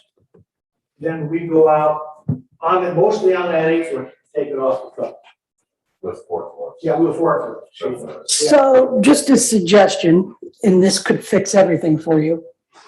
Instead of spending whatever, $80,000, $130,000 on pavement, why not extend your pavement enough to where your trucks can just simply back in? They don't even have to spend. You can unload your truck with your forklift and take it in the building versus bringing the truck all the way to the back door. I left that up to the trucker, not a trucker. You said that truck drivers prefer pulling in beginning versus backing in. Honestly, some do, some don't. Okay, but because of this, I've been talking to them, and everything's on. So my next question would be, if it was originally asphalt, what happened to the asphalt? I stated this the last time I was here, because this is all new to me. I hired an architect and I hired a contractor. I never showed up at any of these meetings. They took care of everything. When everything was done, they handed me the keys and somebody said, here's your occupancy permit. I said, great, we'll move next week. That's how it went.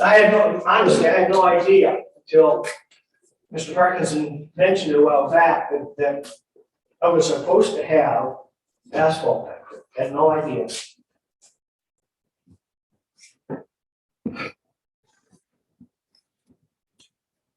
It's tough. The landscape buffer, it was a cornfield, now it's a high school. There's also 100-foot right of way. It's going to be a major thoroughfare from east to west on the southern end of the school border. This is a steel building. It doesn't necessarily offend me the way it looks in the back, but it does not meet our code. I mean, personally, I'm good to grant the variances as requested. Just don't want to impact their business, so. We wouldn't be impacting their business. We would be impacting their ability to add double the size building that they have today. Well, yes. I personally think the buffering is needed.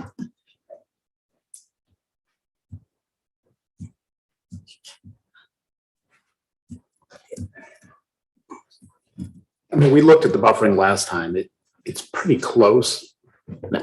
Without seeing it in pictures again, it's hard to tell. Have you driven by and looked with your eyes? I have not. I've only. Okay, point taken. I've driven by, and a lot of the trees are on the other side of the property line. So that screening, a lot of that screening doesn't belong to them. And it's sparse. And it's sparse, and it's next to what will be a major thoroughfare, like you said. Right. So that could get cleaned. So could we have a fence instead of a landscape barrier? Would that be? If it's from shielding and we can't have the buffer because of their need, could we have a We fence? typically permit a privacy fence as a means to, I can think about when we talked to Girling. Yeah. That was a key thing, is they didn't have the space to do the mounding. So we talked about a privacy fence or hedgerow or something along those lines. It's an option.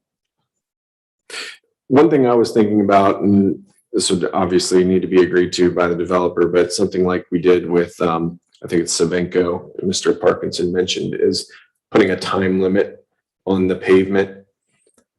Since it's not something that we approve, I mean, this is a variance request, we're approving it forever.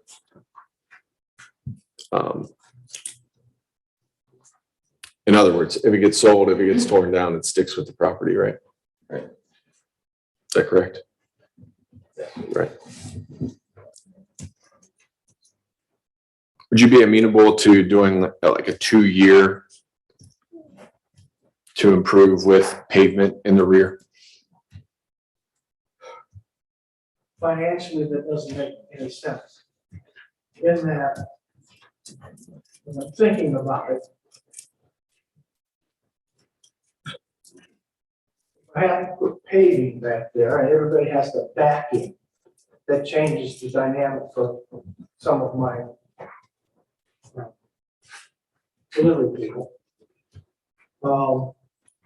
When you sign somebody up for a lease, it's usually a 2 or 3 year lease at a set rate.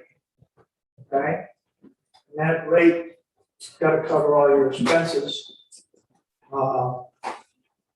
So if somebody says to me, you know, I've got 3-year leases because that's what the tenant wants at a set rate, and you guys tell me in 2 years I got to start putting asphalt in, I'm going to say, where do I get more?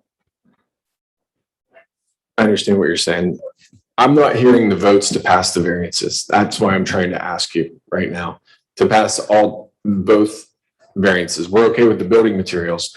I don't think I'm hearing 4 votes up here to pass it. So that's why I'm asking you. And if we're going to get into a really long discussion, I don't mean any offense. I'd like to be able to, all these people, I understand. no, I'd like to be able to table it, because last meeting we spent, I think, over an hour talking, kind of brainstorming how this would go. And typically these are, developer comes in, here's exactly what we need. And if it doesn't meet the code, we try to work with you, but I don't think we're going to be able to get through what we're trying to do. And that's a buffer and not set a precedent that we're okay with allowing a gravel lot. It doesn't exist. And if we have, we put a time limit on it, and that would be the precedent. That's why I wanted to mention. So I don't mean any offense by this. I just want to keep us moving. And if we need to table it, have the engineers kind of work out the details, and then we come back next month, I think that'd be better than we vote it down and it not get expanded.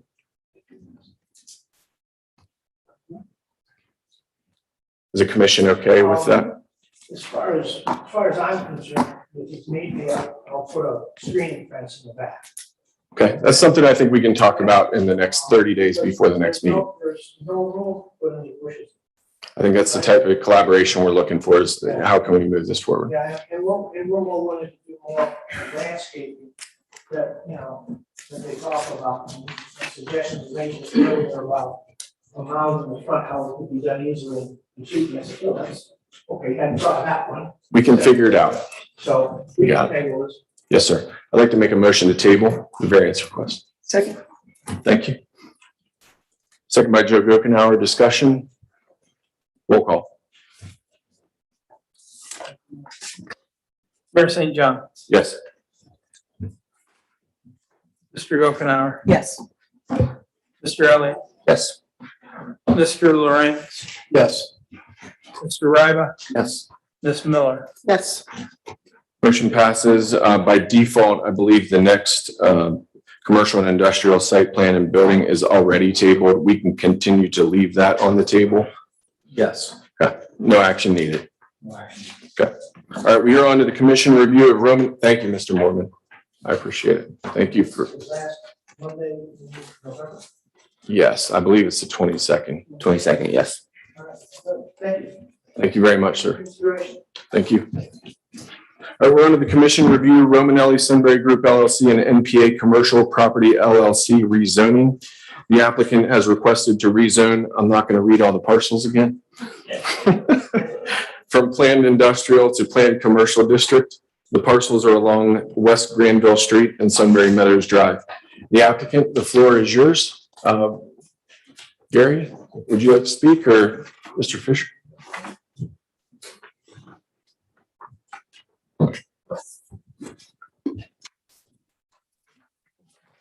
Thank you, Mr. Chair, members of the commission.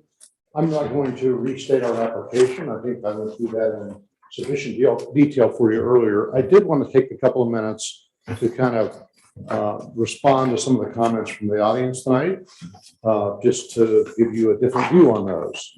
Not trying to be confrontational or argumentative with the residents, but we do think, as in most cases in life, there are two viewpoints on the subject. The first gentleman, I'm sorry, I didn't pick up your name. Thank you, Mr. Bennett. For our benefit as well as the commission, I wanted to respond to only one of his comments, which was, I don't even think there was a bunch of secret meetings going on about this. In your zoning code itself, it asks that applicants, before filing an application, come before the commission for informal presentations to discuss the application with the Planning and Zoning Commission. That's what we did.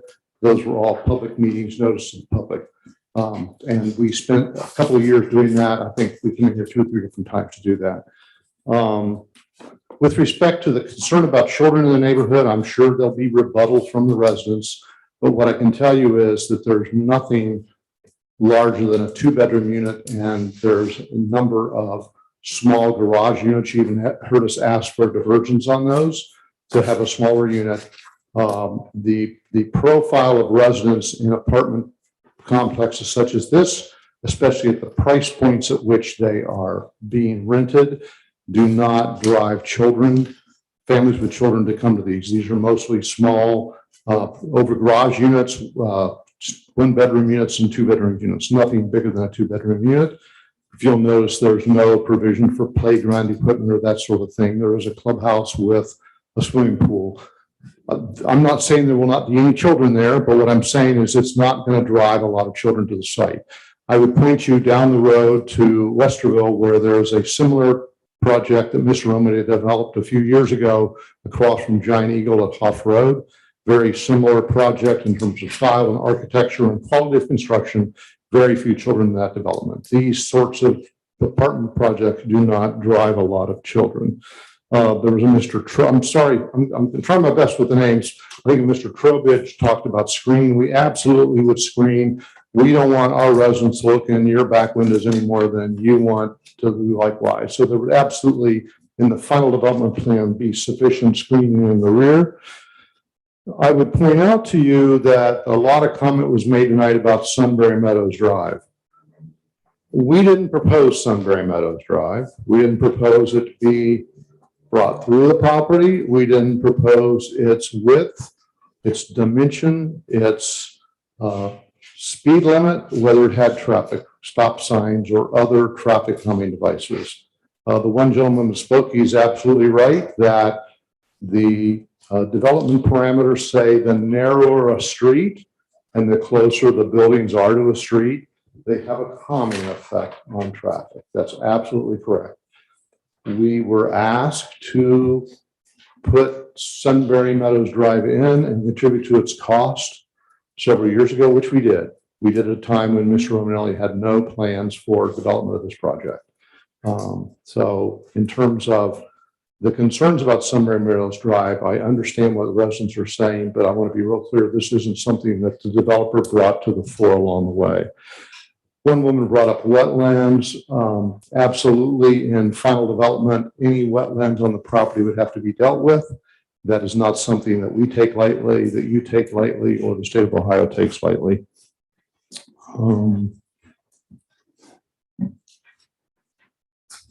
Gary, anything else you want to add in terms of development parameters or statements that had to do with residents? Yeah, I've just got a couple of things maybe that I wanted to address and just add. My name's Gary Smith, by the way, G2 Planning and Design, 720 East Broad Street, Columbus, Ohio. I'm also a resident right down the street in Croton, and I spent a lot of time eating and shopping in Sunbury as well. So I'm very familiar with the community. But as a practicing planner, one of the things that I wanted to point out, and I think it is important to really kind of understand the site and what we're asking for in relation to what the possibilities are for the site. I know there was a lot of concern from the residents brought up, and I do appreciate everything that the residents said. They have some valid concerns, and this isn't to take anything away from them. But I think we need to kind of draw some sharp distinctions between what is zoned there today and what the applicant is proposing. The biggest issue is I heard a lot of people say, you know, we don't really want this. We don't really want the industrial either. The reality is this site is zoned industrial. There is no fighting the industrial. The applicant can come back in with an industrial project right now. The residents have nothing to say about it. I'm not trying to be rude. It is just, it's the reality of what it is. The only thing that can change the industrial zoning is ultimately if the Village of Sunbury finds this application favorable and changes the zoning. I know we've heard a lot of residents say that, you know, potentially they really like the open space back there. There may be some thought behind that and thinking that, you know, if this project goes away, it's going to stay open space for a while. It's not going to be open space. It's not going to be a park. It's not going to be a playground. As David mentioned, the applicant has already invested significant dollars in building that road. The applicant is going to build a project on this property. It is either going to be a project under its current zoning or the project before you today. As a practicing planner and having been a practicing planner for the last 29 years, one of the first things that we're always taught in planning school is kind of a progression or a transition of uses. I mean, one of the entire reasons or impetus behind the development of zoning was the fact that so many residential projects were being built against so many industrial projects. That was really kind of the impetus behind the development of zoning, was to ensure some transition, some separation between residential uses and more intense commercial uses. So when you consider some of those factors, especially when you talk about kind of the safety and the traffic issue, our only access to this site, or the applicant's only access to this site, is on the Sunbury Parkway, Sunbury Meadows Drive. So we have no access out to Granville Street. So any industrial use that's developed on this property, any trucks that would come to serve in this property would then have to drive on to Sunbury Meadows.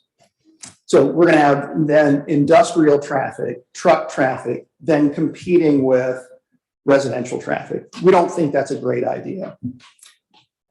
That's something I think that the board needs to consider. The board needs to decide ultimately, but I think the residents need to be aware of it, what the possibilities are. And so from our standpoint, we do look at this, and we look at this and say that this is a much more appropriate use for the village. The other thing that this does that the industrial doesn't do for the village is when you talk about the strength of the downtown and the desire to build up the square, what you really want is you really want more people coming to the square. You want more people, going to the businesses, spending money in town, and you have a limited amount of parking space in the downtown. So what you really want is more people walking to the downtown. This kind of project not only eliminates a residential or an industrial use up against a residential use, but it also brings more people within walkable distance of the commercial that we're going to build on the center and of the downtown. So more people can walk to the downtown without driving their car, without getting in their car. That's one of the beauties of the village of Sunbury. You have a very walkable community. And the idea behind this project is to bring residents into an area in a very high quality project within walkable distances of commercial services, people that will patronize your downtown businesses. It's very attractive to a lot of folks. And I think as David alluded to it as well, but I think it needs to be said again, the rent on these with the kind of quality that we're talking about, again, are very similar to a single family home payment in the neighborhood right behind us. And so these are going to be very high rents. This is going to be a low income neighborhood. I know a lot of people are concerned about, multifamily, and there's a real misconception about what kind of people are brought in. So I just did want to point out some of those things from a planning perspective, why we felt like this was a better use for the property than what ultimately could be developed there, or what the applicant's options would be should the village not find this a favorable use of property. So that's all I have. Yeah. Thanks, Ray. I want to piggyback on the point about the current zoning, just to make sure that we are all looking at and understanding the same set of facts. So right now, this property is in a planned industrial district, which limits its use and development to manufacturing, processing, warehousing, industrial service activities. It does not permit any sort of commercial activities such as are planned up in front, unless they're under your code, unless they're related to and subservient to those industrial activities. It also relates back to your standard industrial classification, which permits the applicant to do wholesale business, storage buildings, and warehouses, industrial manufacturing establishments, and that sort of thing. So when you look at the level of architecture that is being proposed for this site, the screening, the high level of rents, and compare that to what, and Mr. Smith is right, by matter of right, industrial buildings such as I just went over could be built in this area under the zoning code, so long as we complied with the development standards associated with that. So things like setbacks in terms of what you want to look out your window, you're looking at an industrial building, perhaps a metal industrial building, as opposed to looking at a nice apartment project. Not, by the way, please understand, I'm not saying that's what's going to happen. It's the either or of what the current zoning permits as opposed to what we proposed, which is a much better, and we would maintain an up zoning, not a down zoning. We don't think it decreases property values. We think it increases property values for many of the same reasons Gary Smith just mentioned. And the fact it's in such close proximity to downtown. We went over this issue earlier in your comp plan and what your comp plan asks you to plan for in the future from your residents and from the planning group that did your comp plan, support in each case the kind of development we're proposing. With that, happy to answer questions or concerns that you may have as we work through this. And thanks again for your time. Mr. Fisher. Mr. Parkinson, do you want to tell us what you think, not what we think? Actually, I'm gonna, thank you, Mayor. On October 15th, I wrote a somewhat meaty 10-page memo outlining my observations. And unlike the previous conversation we had, I really don't see a need to go through this page by page and item by item. I would be happy to answer any questions that the commission might have regarding any specific observations I presented in my review. Right. Thank you. All right, we're on to commission comments, questions for Mr. Parkinson, our attorneys, or the applicant.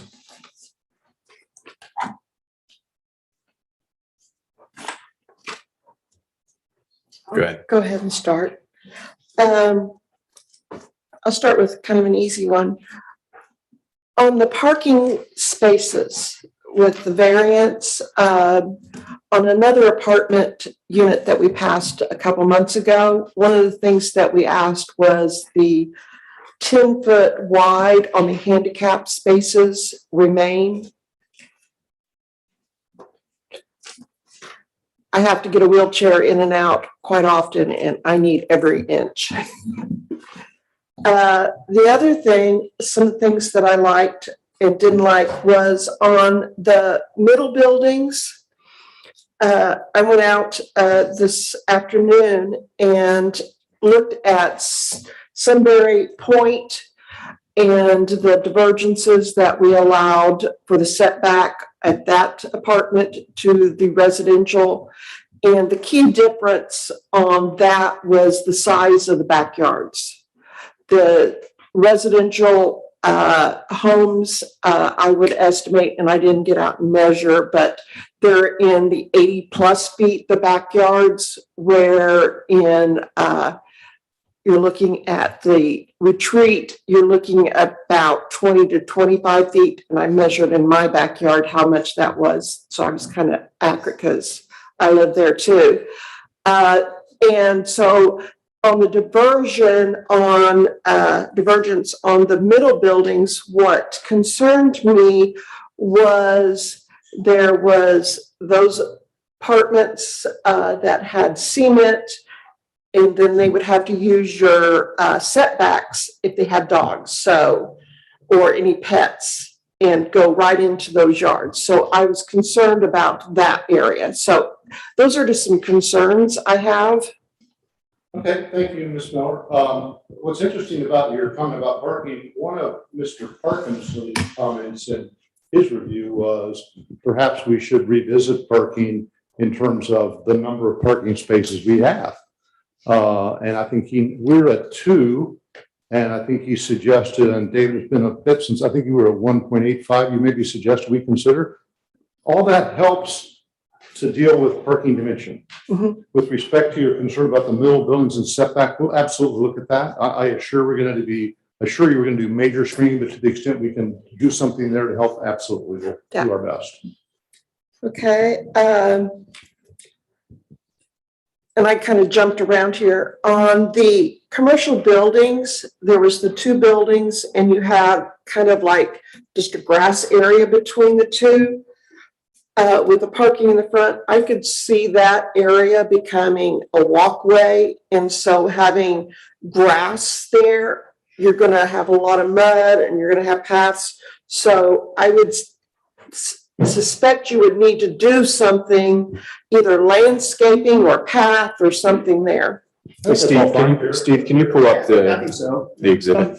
One of the things that we could do, I was just talking to Mr. Romanelli about this, is with Dave's recommendations about, potentially reducing some of the parking, we can, to address kind of your concern about pets and those kind of things. But obviously, along the southern area, we're going to have screening, landscaping. We can prevent, pets from crossing over. But the other thing we can do is there's a couple of bands there, specifically, I guess if you were the cursor over to the west side there, not that building, next building over. So just north of that building, there's that little green space there. You could potentially take out those parking spaces right there, make another green space, make a small dog park out. Yeah. Okay, and then on the commercial buildings, you see a little green area between the two buildings. Ellen? I could see people using that as a pathway, and which then would just become mud. No, that's Yeah. fine.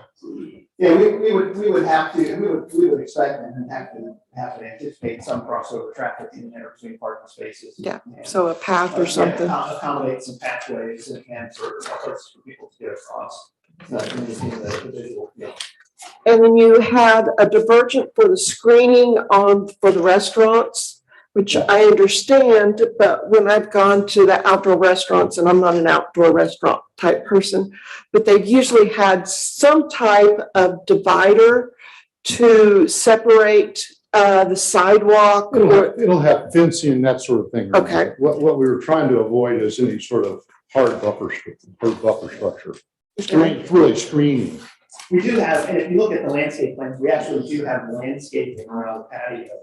But we want to keep that landscaping about the height of the fencing so that, one of the things that you really want with, restaurants with outdoor patios is you want people driving by to be able to see the activity. That you want them to be able to see people dining out. You go like to Market Square, Wally. I just wanted to make sure that the screening, you weren't going totally away from that. Right, no, we do have landscaping and fencing around those patios. Okay. And I would also point out on that, remember what we said in our application, that that commercial portion of the project doesn't have users yet, doesn't have planning as far along as we have for the apartments. That would be coming back in for a final development plan. And those comments you're making, all of which are excellent, would all be addressed at that point in time. I could even see, for example, the space between the two buildings. Maybe there's a patio there, for example.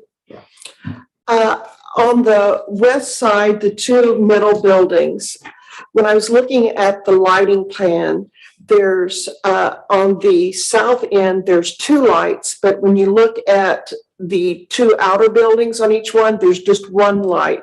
So why would there be two lights in that section, but only one in the others?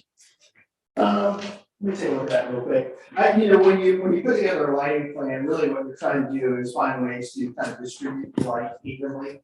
So that light distribution changes depending on the type of fixture. So just because there's one fixture or two fixtures doesn't necessarily mean there's an uneven distribution of light. It just means that they're changing where those lights are located and how that light's distributed. And I think one of the things that's important too with that is that all of those light fixtures are shielded, cut-off lighting, so to prevent glare from neighborhoods to the south, which would be shielded to keep light from spilling off property.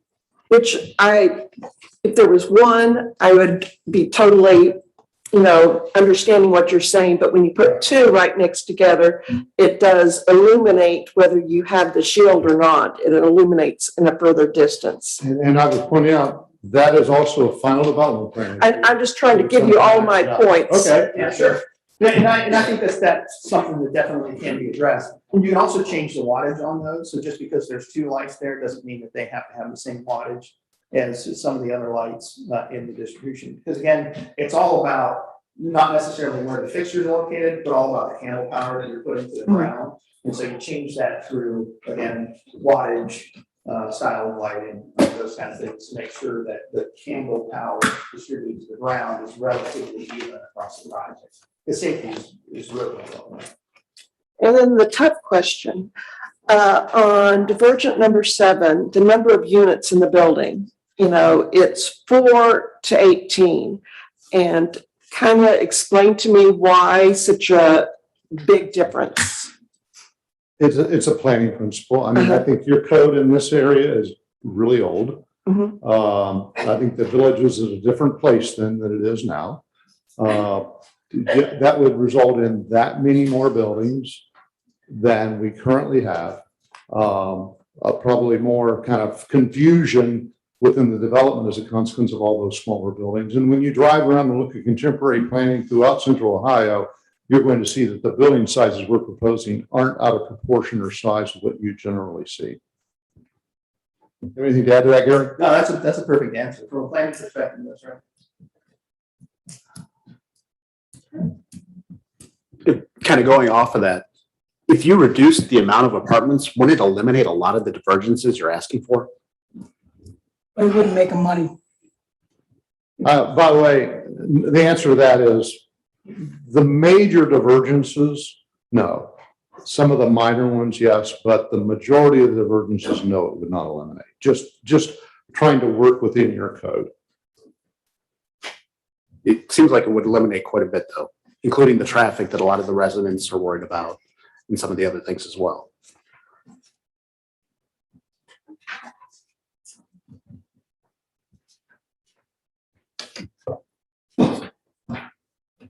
So let's talking about traffic. Let's think, I'm trying to not play devil's advocate, but just try to get understanding. So if we said no and it stayed industrial, what would we be dealing with as far as traffic goes, as opposed to if it's not, 150 cars? What do we? I think Mr. Smith, Gary, my compatriot here, answered that perfectly. I think you're dealing with truck traffic as opposed to auto traffic. I'm not sure you'd be dealing with that much semi-traffic, but you'd be dealing with service trucks. I can see any number of uses going in here, maybe a plumbing supply company that has, plumbers with plumbing trucks and supply trucks that are long bed trucks, those sorts of things on the roadway system. There would be delivery trucks, probably delivering materials that would be semi-trucks that, as one gentleman pointed out, would probably not like to take all those 2 right turns and how many stop signs he talked about. So, all that would happen. I mean, once again, I never deal out of threats or fear with people because I never find that works, but it's just a fact that that's what would happen if you put industrial uses in there. Everyone, whether they're a resident trying to get out of their neighborhood to get to school in the morning, or a truck driver trying to get back to Route 3, is going to take the easiest route, just what everybody does. If we were to, Sorry, excuse me. Pardon me. Excuse me. Hello. Thank you. If we were to either reduce the number of units or parking spaces, would there be opportunity for more actual green space? I don't know, a center green, something along the lines to allow for just more greenery in the area. And I don't know, let me ask this before you even answer that. Does the green space provided meet our code standards? And I don't know if it. Is the open space requirement? Yeah, the open space requirement. They meet the open space requirement. However, the usable open space, I think, there's certain portions of it that do not. By the way, Mr. Elliott, the answer is yes, less units yields more green space area. Less parking, as Mr. Parkinson suggested, yields more green space area. I think Mr. Romanelli and I and Mr. Smith have been up here for a lot of years. We are going to work with you to come up with something that works for everybody. The answer is yes to all those questions. Doesn't mean we can get there, but yes, all of those. I mean, it's like sand in an hourglass. There's not more. You don't add more to it. I mean, it's how you distribute it and how you use it. Yeah. I would point out, it's interesting. The residents are concerned about children in the units and children. We certainly don't want to create some sort of attractive nuisance here with a play park or something like that draws people to the apartments that are adverse to what the desires of your citizens in the village are. So could we have more green space? Yeah, we could probably figure out how to do that. And I think parking goes along the way, and we can look at unit count too. What about, I think Ms. Miller brought up a good point. I'm assuming this would be pet friendly, so we would need space for, I don't know, a dog run or pets I don't see anything on the east side of Sunbury Meadows. Because we did approve dog runs in the other apartment complex on the west side of 71. Right. Well, we do. One of the things I talked about on the west side is, we had the opportunity to expand that green space in that one spot. We could certainly do like a small dog park over there, fenced in. We also have that opportunity around the clubhouse, to potentially incorporate something like that there. We do have kind of a programmed open and amenity space on the west side in that green area in the middle. where we have some gathering area, some seating area, the potential for something like bocce courts, something that would be for recreational use to get, people out and kind of mingling. And, you see a lot of these now programmed into apartment spaces that make them a lot more desirable for, young couples, empty nesters. They want to get outside. I'll jump in here real quick. So I went back and saw that there have been, I think, 4 informal presentations to the Planning and Zoning Commission over the past 5.5 years.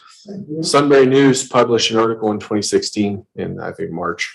So we've been talking to you. I think that was around the time I started on the Planning and Zoning Commission, and that was around the time that the communities at Sunbury zoning was taking place. And I used to sled ride on that. In the hills and communities at Sunbury. I live in Sunbury Mills. Because there was a big mound of dirt right there. Does everybody remember before there were houses over there?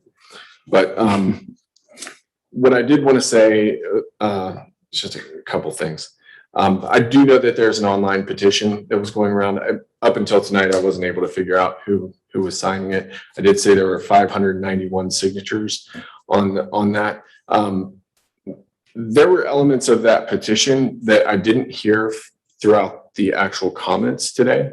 And if 591 people signed a document that said, we want no residential of any kind, the alternative is what we're talking about in the planned industrial use. And we're talking about like Ohashi, Showa, steel buildings, non-natural materials. That's not a threat from me. I just want to make sure that those 591 people who signed it in its entirety. That's what a petition is. Like if you sign like candidate petition, it's that you believe I'm of sound mind to, lead the city. Same thing if you sign to put marijuana on the ballot in 2 years, you're not signing one element of that or another, you're signing the entire thing. So that petition was signed by 591 people saying they don't want residential there.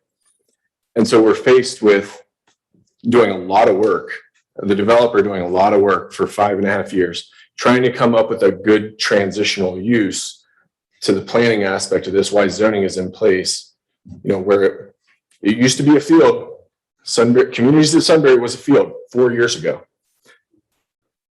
Your property is a field, and that was master planned to have residential, multifamily, and a blend. And the commercial that's on Granville, sorry, Barry, the commercial that's on Granville, we asked for that to be more of like an emulation of the square. And so I just wanted to bring that all full circle. I'll just say a couple other things though. On the complete other side, Mr. Fisher, Mr. Romanelli, no disrespect here. I just want to say there are 9 divergences. To Rick's point, tree survey, I think we've been through enough of these. The tree survey is something that we could work with you on. 1-bedroom apartment from 525, code is 850. That's a 60%, meeting the code. Parking on West Granville Street, 242 spaces, 365 per the code, we're at 66% compliant. The open space, I know what our code says, and I know where you place the code in, highlighted in yellow. We have to figure that out if we're going to move forward. The usable space that's defined, I think, right along Sunbury Meadows Drive. I mean, that's not open space. That's a front yard. The setbacks, 30% of the code on side yard, rear yard. I mean, we're averaging around 30%. 4 units per building. I get what you're saying on that. I think we have 1 4-unit apartment in the village of Sunbury on Cheshire Road. It's a standalone building that's on about 3 acres. I do agree with you on our code does not. It is a brick bomb shelter. Yeah. Well, I know the owners. It looks beautiful. Very nice.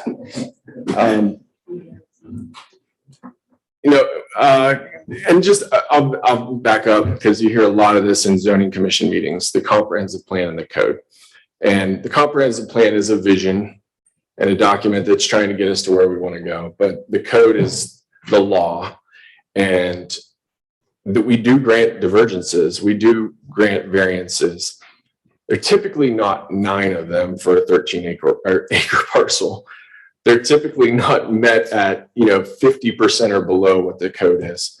And I'll agree with you that our code isn't the most modern, but I think along with the values here, we're maybe a little slower to react, and we need to kind of bring the community along. I think we heard a lot of great feedback tonight, and I'd like to hear, if you want to respond to any of what I just said, and then I'd like to hear the other I commissioners. agree with you. And if you recall through some of these discussions, we even asked for consideration of maybe you ought to think about updating your code or putting a new code section in for multifamily or mixed-use development. I had a couple of conversations with Mr. Bring about that, and in the end, he said no, diverge from the current code and get it that way. But there's a number of divergences. I will give you that. So, right. We have discussed this a lot in the past, and I believe I opposed the apartments then, and I still do today for many reasons. One of my main reasons is, can't remember exactly how many years ago, before Sunbury Point Apartments came in, we sat up here meeting after meeting after meeting with residents saying they didn't want apartments behind their houses, and our hands were tied. It was zoned multifamily. There was nothing we could do. And we all sat, not all of you, but people who sat up here, all sat here and wished there was a way we could change the zoning. Here we are today, room full of residents. They knew it was not going to be multifamily, and they're begging you not to put multifamily in there. I have to support the residents first and foremost. can I just interrupt you? By the way, you are right. You've been. Secondly, can I just ask, is Sunbury Point the one over there by behind Programs? Yeah. Elementary. Okay, thanks. Yeah. I mean, anyways, the divergences, yes, some of them I'm fine with, the trees and whatnot, the parking, whatever. But like the setbacks, that's not acceptable to me. 15 feet, you're saying 15 feet rear yard setback because it backs up to a park. What's it matter what it backs up to? It's still a setback. Why you got to encroach on the park? I mean, the green space that you're calling out, the open space along Sunbury Parkway, that's not open space. That's your front facade. I mean, you can't have kids playing in that. And not all open space is usable for kids, but to consider that as your open space, I question that. 50% of it doesn't meet the code. Those are just my beginnings. So. John, Rick, do you want to add anything else? I mean, I'll add that I think you need to reduce the scope of this project if you want to go with apartments, because, I mean, you could go for a vote now, and I'm guessing it probably get voted down. So, I mean, up to you, but it just doesn't work the way it is right now. I heard some mixed feedback from the residents, and I think we need to do some more investigative work just in discussing with our neighbors what there's people who put their foot down and said no more homes, no more kids, no more people. We want the city of Sunbury to buy the land and just leave it a field. That's not how this works. How this works is it's zoned today and it can go forward, or we can try to work with you to get the best product.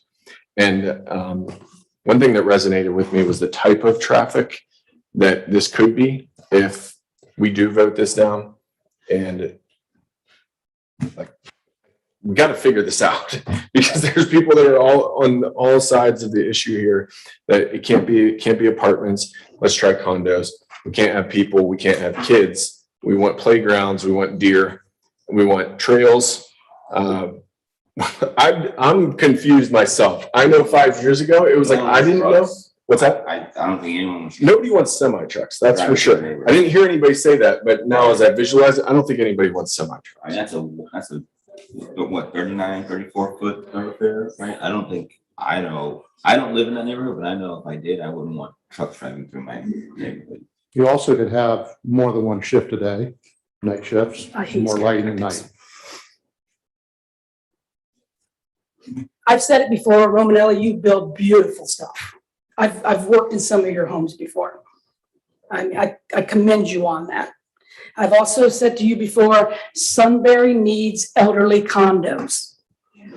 Nice, small, all of my mother-in-law's friends are moving to Westerville in Delaware because that's where they can buy into a small elderly condo to downsize into after their spouse has passed away or whatever the case may be. Sunbury needs small condos for elderly people. That's what we need. To me, that would be a beautiful location for it.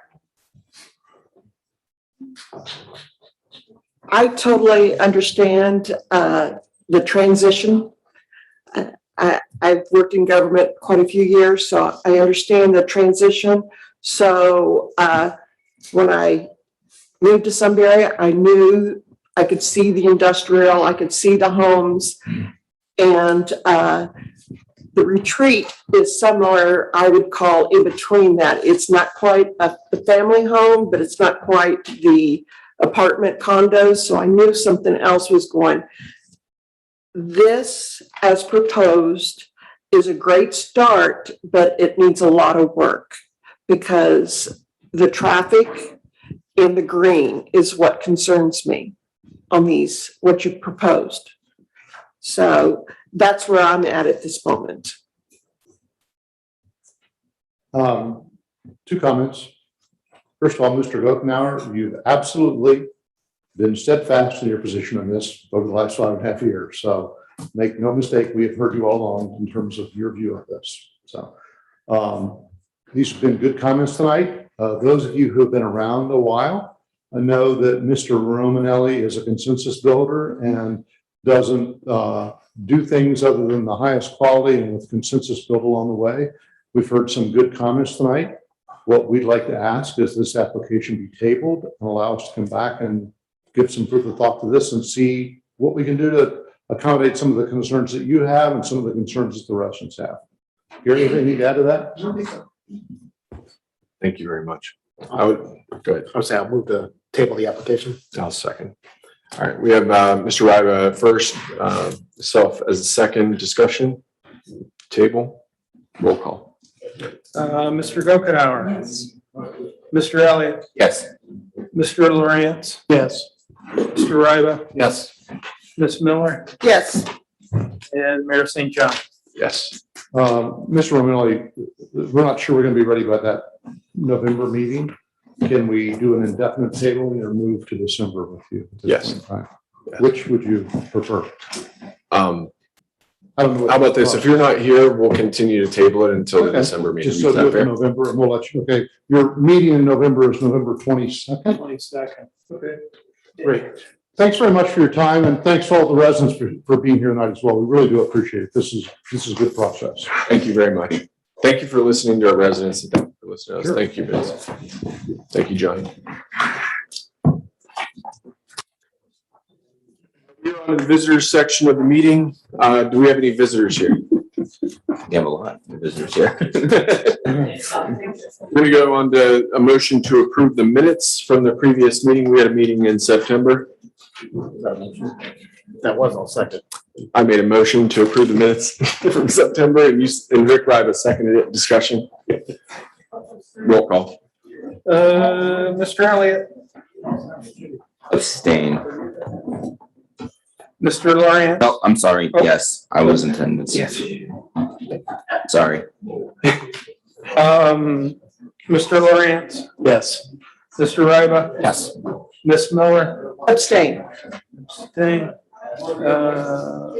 Miller. Mayor St. John Yes. and Mr. Gokenauer. Yes. Minutes are approved. All right, discussion and new business, Mr. Gokenauer. Discussion. I want to back up on the this project. Yes. Let's do it. I didn't want the impression that I was simply making a suggestion of how he could fix his parking issues. I wasn't making the suggestion that he still needed to concrete the whole thing. I didn't make that clear, and I wanted to make that clear. A lot of the industrial do have stone in behind the buildings, and as long as it's properly screened, I don't see a problem with that. I mean, a good example of that would be, what's the stone makers? Overfields. Overfields. The majority of the parking lot in the middle is gravel. Right. And maybe it was concrete at one point, but it's not anymore. I think with some screening as far as privacy fence, A fence. a little bit of green on the outside of it, even if it's some tall, skinny arborvitae's or something. So I think what I'm hearing you say is we could potentially, you would be willing to make concessions on the drive material if we can get it screened from the school and from the backside, make it look nice.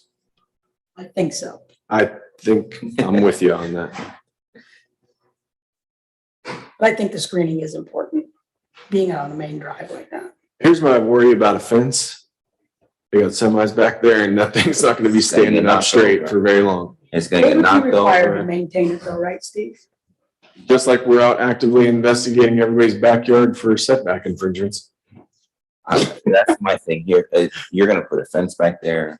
It's either going to be they're going to put a chain link fence with sliding in it. And it's going to look bad, or they're going to put in a big old wooden fence and it's going to get weathered and deteriorate and hit by trucks and it's going to look bad.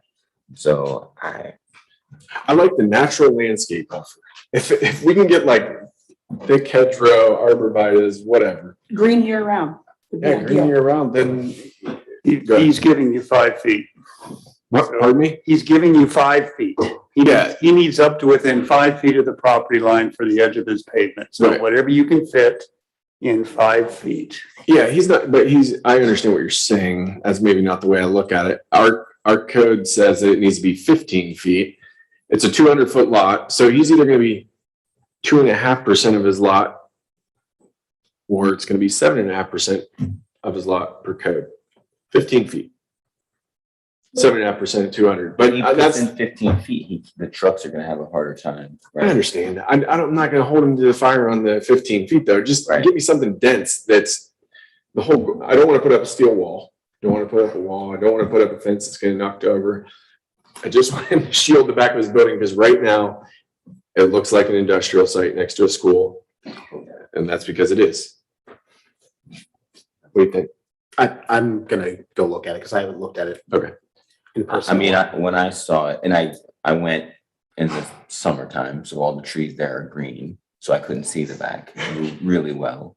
But also, like you said, those trees aren't on his property, so they can get taken out at any time. Right. So I understand the need for screening. I just don't know what the right answer is. And a lot of the existing is very scrubby. It is scrubby. It reminds me of actually, here's the Sunbury. If you drive south on Route 3 towards the golf course, they're right before the stoplight. On that left side is very, very thin, and some of the stuff is raggedy. And we asked that developer to thicken up the landscape buffer as part of their zoning and development plan. Yeah, that was Sunbury Meadow 16. Sunbury Meadow, section 16, right. But when you're talking about the landscape buffer, whether it's a bush or a tree or a fence, if it's hit by a truck, it can hit a tree, it can hit the. Right. And so, but, you know, a fence is repairable quicker than a tree and planting and everything like that. Trees die too sometimes. Yeah. Trees do die. Yeah. So does my energy after 9 p.m. Yeah. Well, and I can tell you from paperwork side, when a car hits a tree, by the time the police take the report, you report it to your insurance, you then get the reimbursement and get your quotes. They only plant certain times. So if you have a tree, you could be 12, 18 months without that one tree, you know. I'm trying to be empathetic. The guy, he's had the business for a long time. Yeah. I think I'm willing to definitely be with him on the building materials. Yeah. I think I'm okay with the pavement stuff. Because, he's gonna be shredding trying to turn a truck around, he's gonna be shredding the asphalt anyways if we ask him. All the time. Yeah, $100,000. If we can just make it look nice, let's just try to work with him on that. That's all right. Moving on. All right, thanks. Ms. Miller? So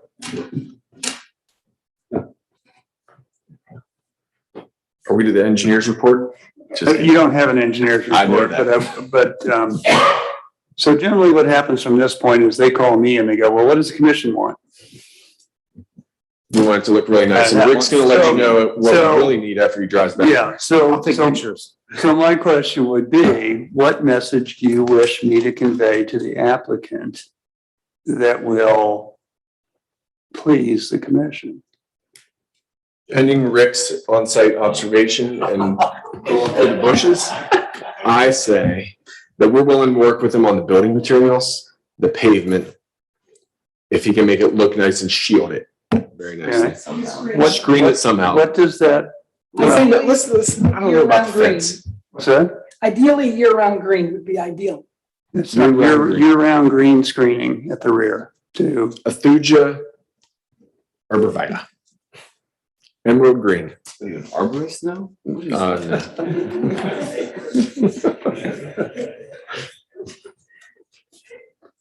Those are good. And they're thin. They're not like the green giant arborvitaes that are like 20 feet wide. The emerald greens get about 7. Some nice buffering would be nice. Yeah. You got the gist, I think. You got it. We have pepper. Well, hold on. If they came with fencing, are we gonna say no? I'm thinking cedar fence dog ear. Like, I don't think that's the right call. I'm just saying if from a cost perspective, I don't know what the cost is, but if from a cost perspective, because he seems budget conscious, if he comes with a green fence, are we gonna say no? Or I'm sorry, a cedar fence, are we gonna say no? I don't know what the cost of those fences are anymore. 30 bucks a foot, and I think it's 200 foot. So was it $600? $6,000? So right now. That's a lot of trees. We got a quote for a deck, and the lumber prices makes that, whatever that other type of material. Composite. Affordable. They're almost equal. Which is crazy. Yeah. True. Those were like 3 times as expensive just 5 years ago. Yeah. All right. But I just want to be clear. It'd be our second choice, second option. All right. So first option is trees, second option is fencing. And I probably won't even tell them fencing. Yeah, I'll hold that in mind. Now that we have a public meeting that's being broadcast to the world, I will hold that in my hip pocket. In case they don't read the minutes. Yeah, let's really test that. I can't believe the engineer and architect showed up late.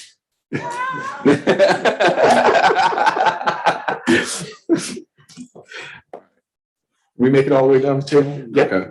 All right, next meeting, November 22nd, 2021. I believe that's Thanksgiving week.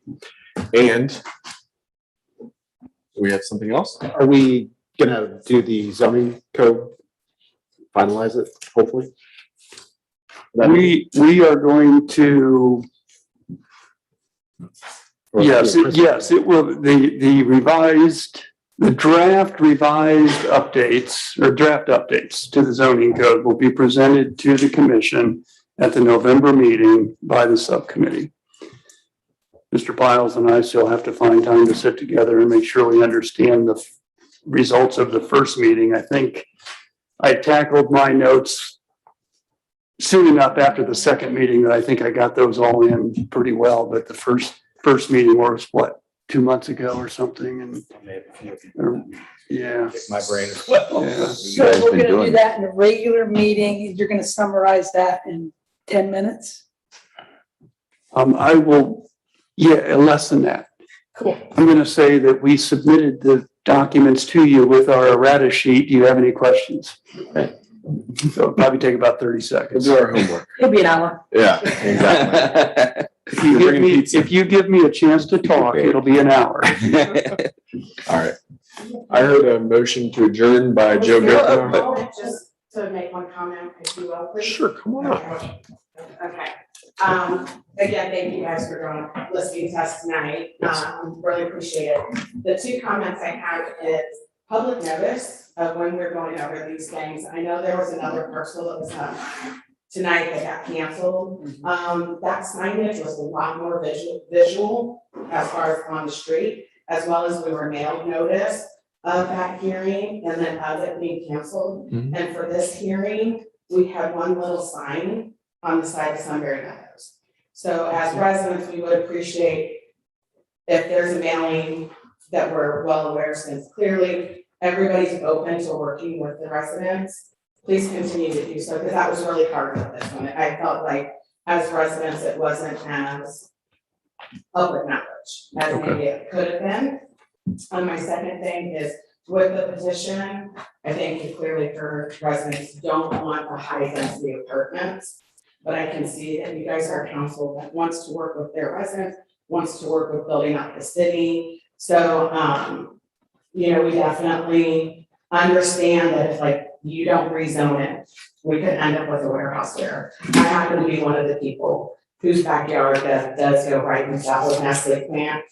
I bought my house that way, happy to have it, because at least I'm looking at that and not apartments. So just more communication with us would be great. And, knowing that we kind of want to put things together, definitely the apartments, so many spaces, and that does lead through the traffic of the neighborhood, where other things might come in. Granville, if it is a retirement community, I'm guessing we're not gonna have too many speeders on Sunday Meadows Drive.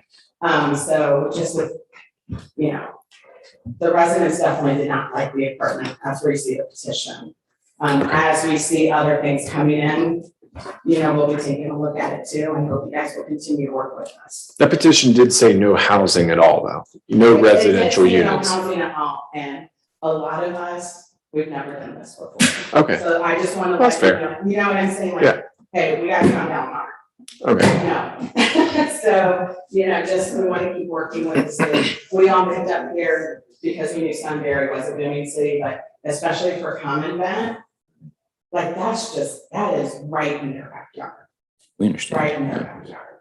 So, I live in Sunbury Mills. I protested when Rick's neighborhood and Greg's neighborhood came in, and I saw them protesting when your neighborhood was done. See how it goes? I go, I'm really sorry to ask this, but I'm kind of here now, so let's know it. But that happens, right? And I understand that from lifelong Sunbury residents, that they didn't want my house here. I did, but we're grown. So that's why I said, yes, we don't want the permits, we came down hard, didn't know what we were doing, we didn't know what we could do. But Sunbury is grown, that's the bottom line. Real quick, I was gonna hit on the, pardon me? Can I respond to one comment? Oh, sure. I was looking at the notice and our HOA got noticed. And that's something that we as the residents need to tell our HOA to notify us. Okay. And that's fine, we'll follow up, like I said, we were, I know that the other one, we got mailed. Well, the That there was a public hearing and then that it was canceled, because some residents were like, Audrey, why are you still going? That was canceled. I'm like, that's a different one. So just, maybe we can make sure that's. And to address that also. With Avena Court, you were outside, there's, our ordinance has a circle that it rolls around, and the people in the circle get a letter, the ones that are outside the circle Okay, don't, so. well, and that's good to know, so we know what's going on. That's actually what I was gonna reference, is that we won't expand the boundary, because if we do that, we don't do it on the next one. Like I said, I don't know this policy procedure, so I appreciate you guys explaining that. What I think we can do, and what has worked in the past, if you can nominate a spokesman or woman that can get information from Steve. So as this is going to be on the agenda, I mean, you heard the developer tonight, they're most likely coming back in December. Right. They're tabling it through November. They're going to come back in December. As materials become available, they hit our agenda center and on the website. But and then this meeting is a regular meeting, happens the last Monday of every month. So it's also the fourth Monday of every month. So it's also on the website. The minutes are on the website. The agenda is usually posted. So it's as public as we can make it. Right. So. I should have also mentioned, Greg and I are elected officials. I'm Mayor, Greg's on city council, Joe's a former city council member. He's an appointed person, appointed, and these are all, especially the appointed, volunteer, no pay, do this out of their goodness of their heart, and like salt of the earth people, especially John. I appreciate comments. I'm a lifer. It was a good meeting. So. Yeah, thank you. No, thank you for speaking. Thank you for speaking on behalf of the community. Barry, I'll talk to you later. I can distribute your comments unless you have something for everybody. I do. All right, we got another guy. Very quick. Okay. Very quick. Since All right. it was just brought up, this has been on my mind anyway. I didn't know if this was the place regarding notifications for this kind of thing. I see these gigantic banners for public officials getting elected, but for this thing, there was a teeny tiny sign and there wasn't even one on my side of the property. So I would never have seen it. The only way I knew about it was I got the city's letter.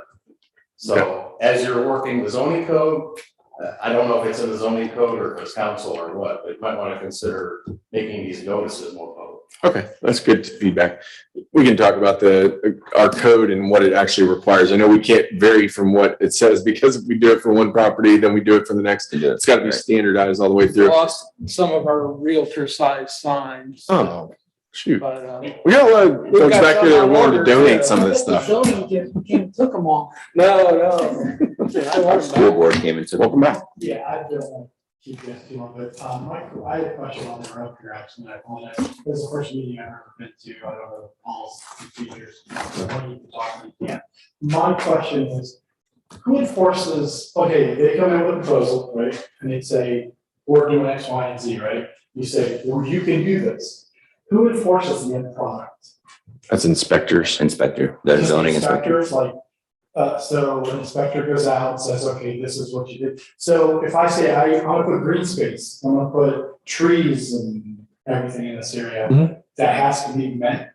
Yes. Yes. Yeah. Interesting. 100%. Yeah. Because I went through this with Pulte, and this was supposed to happen, and it never did. That's why I listened to these guys, and I'm like, okay, I hear you talking. You know what I'm saying? Yeah. They said, oh, we're gonna do, because I live along the bike path, right? The primary bike path, not the big one, the side path. Yeah. Oh, we're gonna put bushes and shrubs, and it's gonna be green space, it's gonna be great. You're gonna have a natural barrier that you speak of, and I even have the plans and everything else. That's never come to fruition. And I was told, oh, that changed, we decided to drop it to the cost effectiveness. I'm thinking, wait, that doesn't matter. One thing I was going to say is, when you say plans and then Pulte, I'm hypothesizing here. Yeah, but was it marketing material or was it an engineered plan? It maybe just isn't done yet. We can connect after this meeting. Talk about that. Like I If there's said, and I'm asking because I wanna know who does that, and that's one of the things, I'm using it as an example for me and the other neighbors that I live with, close to me. But I'm using it as an example for the folks that, they say, okay, we're gonna do X, Y, and Z. We're gonna beautify it, we're gonna do the natural barriers. And then at the end, it's like, well, we'll haphazardly do it, or we'll half do it, or whatever. Right. And, just as long as it passes muster, it's okay. But then we as residents can say, oh, well, I guess that's what they meant by that. They put 3 trees in, you know what I'm saying? I do. That's why, having personally seen that and been through it and fought with them about it, I question everything they said. Everything that they said they were gonna do, I questioned it because unfortunately, I know you can't do everything, but I also know that you have to do at least some of the things that you say. Yeah, they actually have to do all of the things they say. All of them. So the major site plan is public record, right? Yeah. So you can go on and see what was Steve and actually Dave, we're signing you up for a little bit of research work. I'm sure you're going to get some questions about, making sure that we inspected. Send me a specific location. Have they done a traffic study of any sort in this area? Yeah, yes. I'm sure. Yeah, actually, that's public information as well. Is it, like I said, I've listened to you to me, this is the first time I've ever. That's right. Really haven't. We're going to wrap up this meeting. Me and you, we're talking after this. Stay around. Make a motion to adjourn. Let's go. Roll call. Mayor St. John, Yes. Mr. Gokenhour. Yes. Mr. Elliott, Yes. Mr. Lyons. Yes. Mr. Ryba. Yes. Ms. Miller. Obviously. Yes. You're adjourned at 9:13. Thank you, sir. Ron, Thanks, Steve. maybe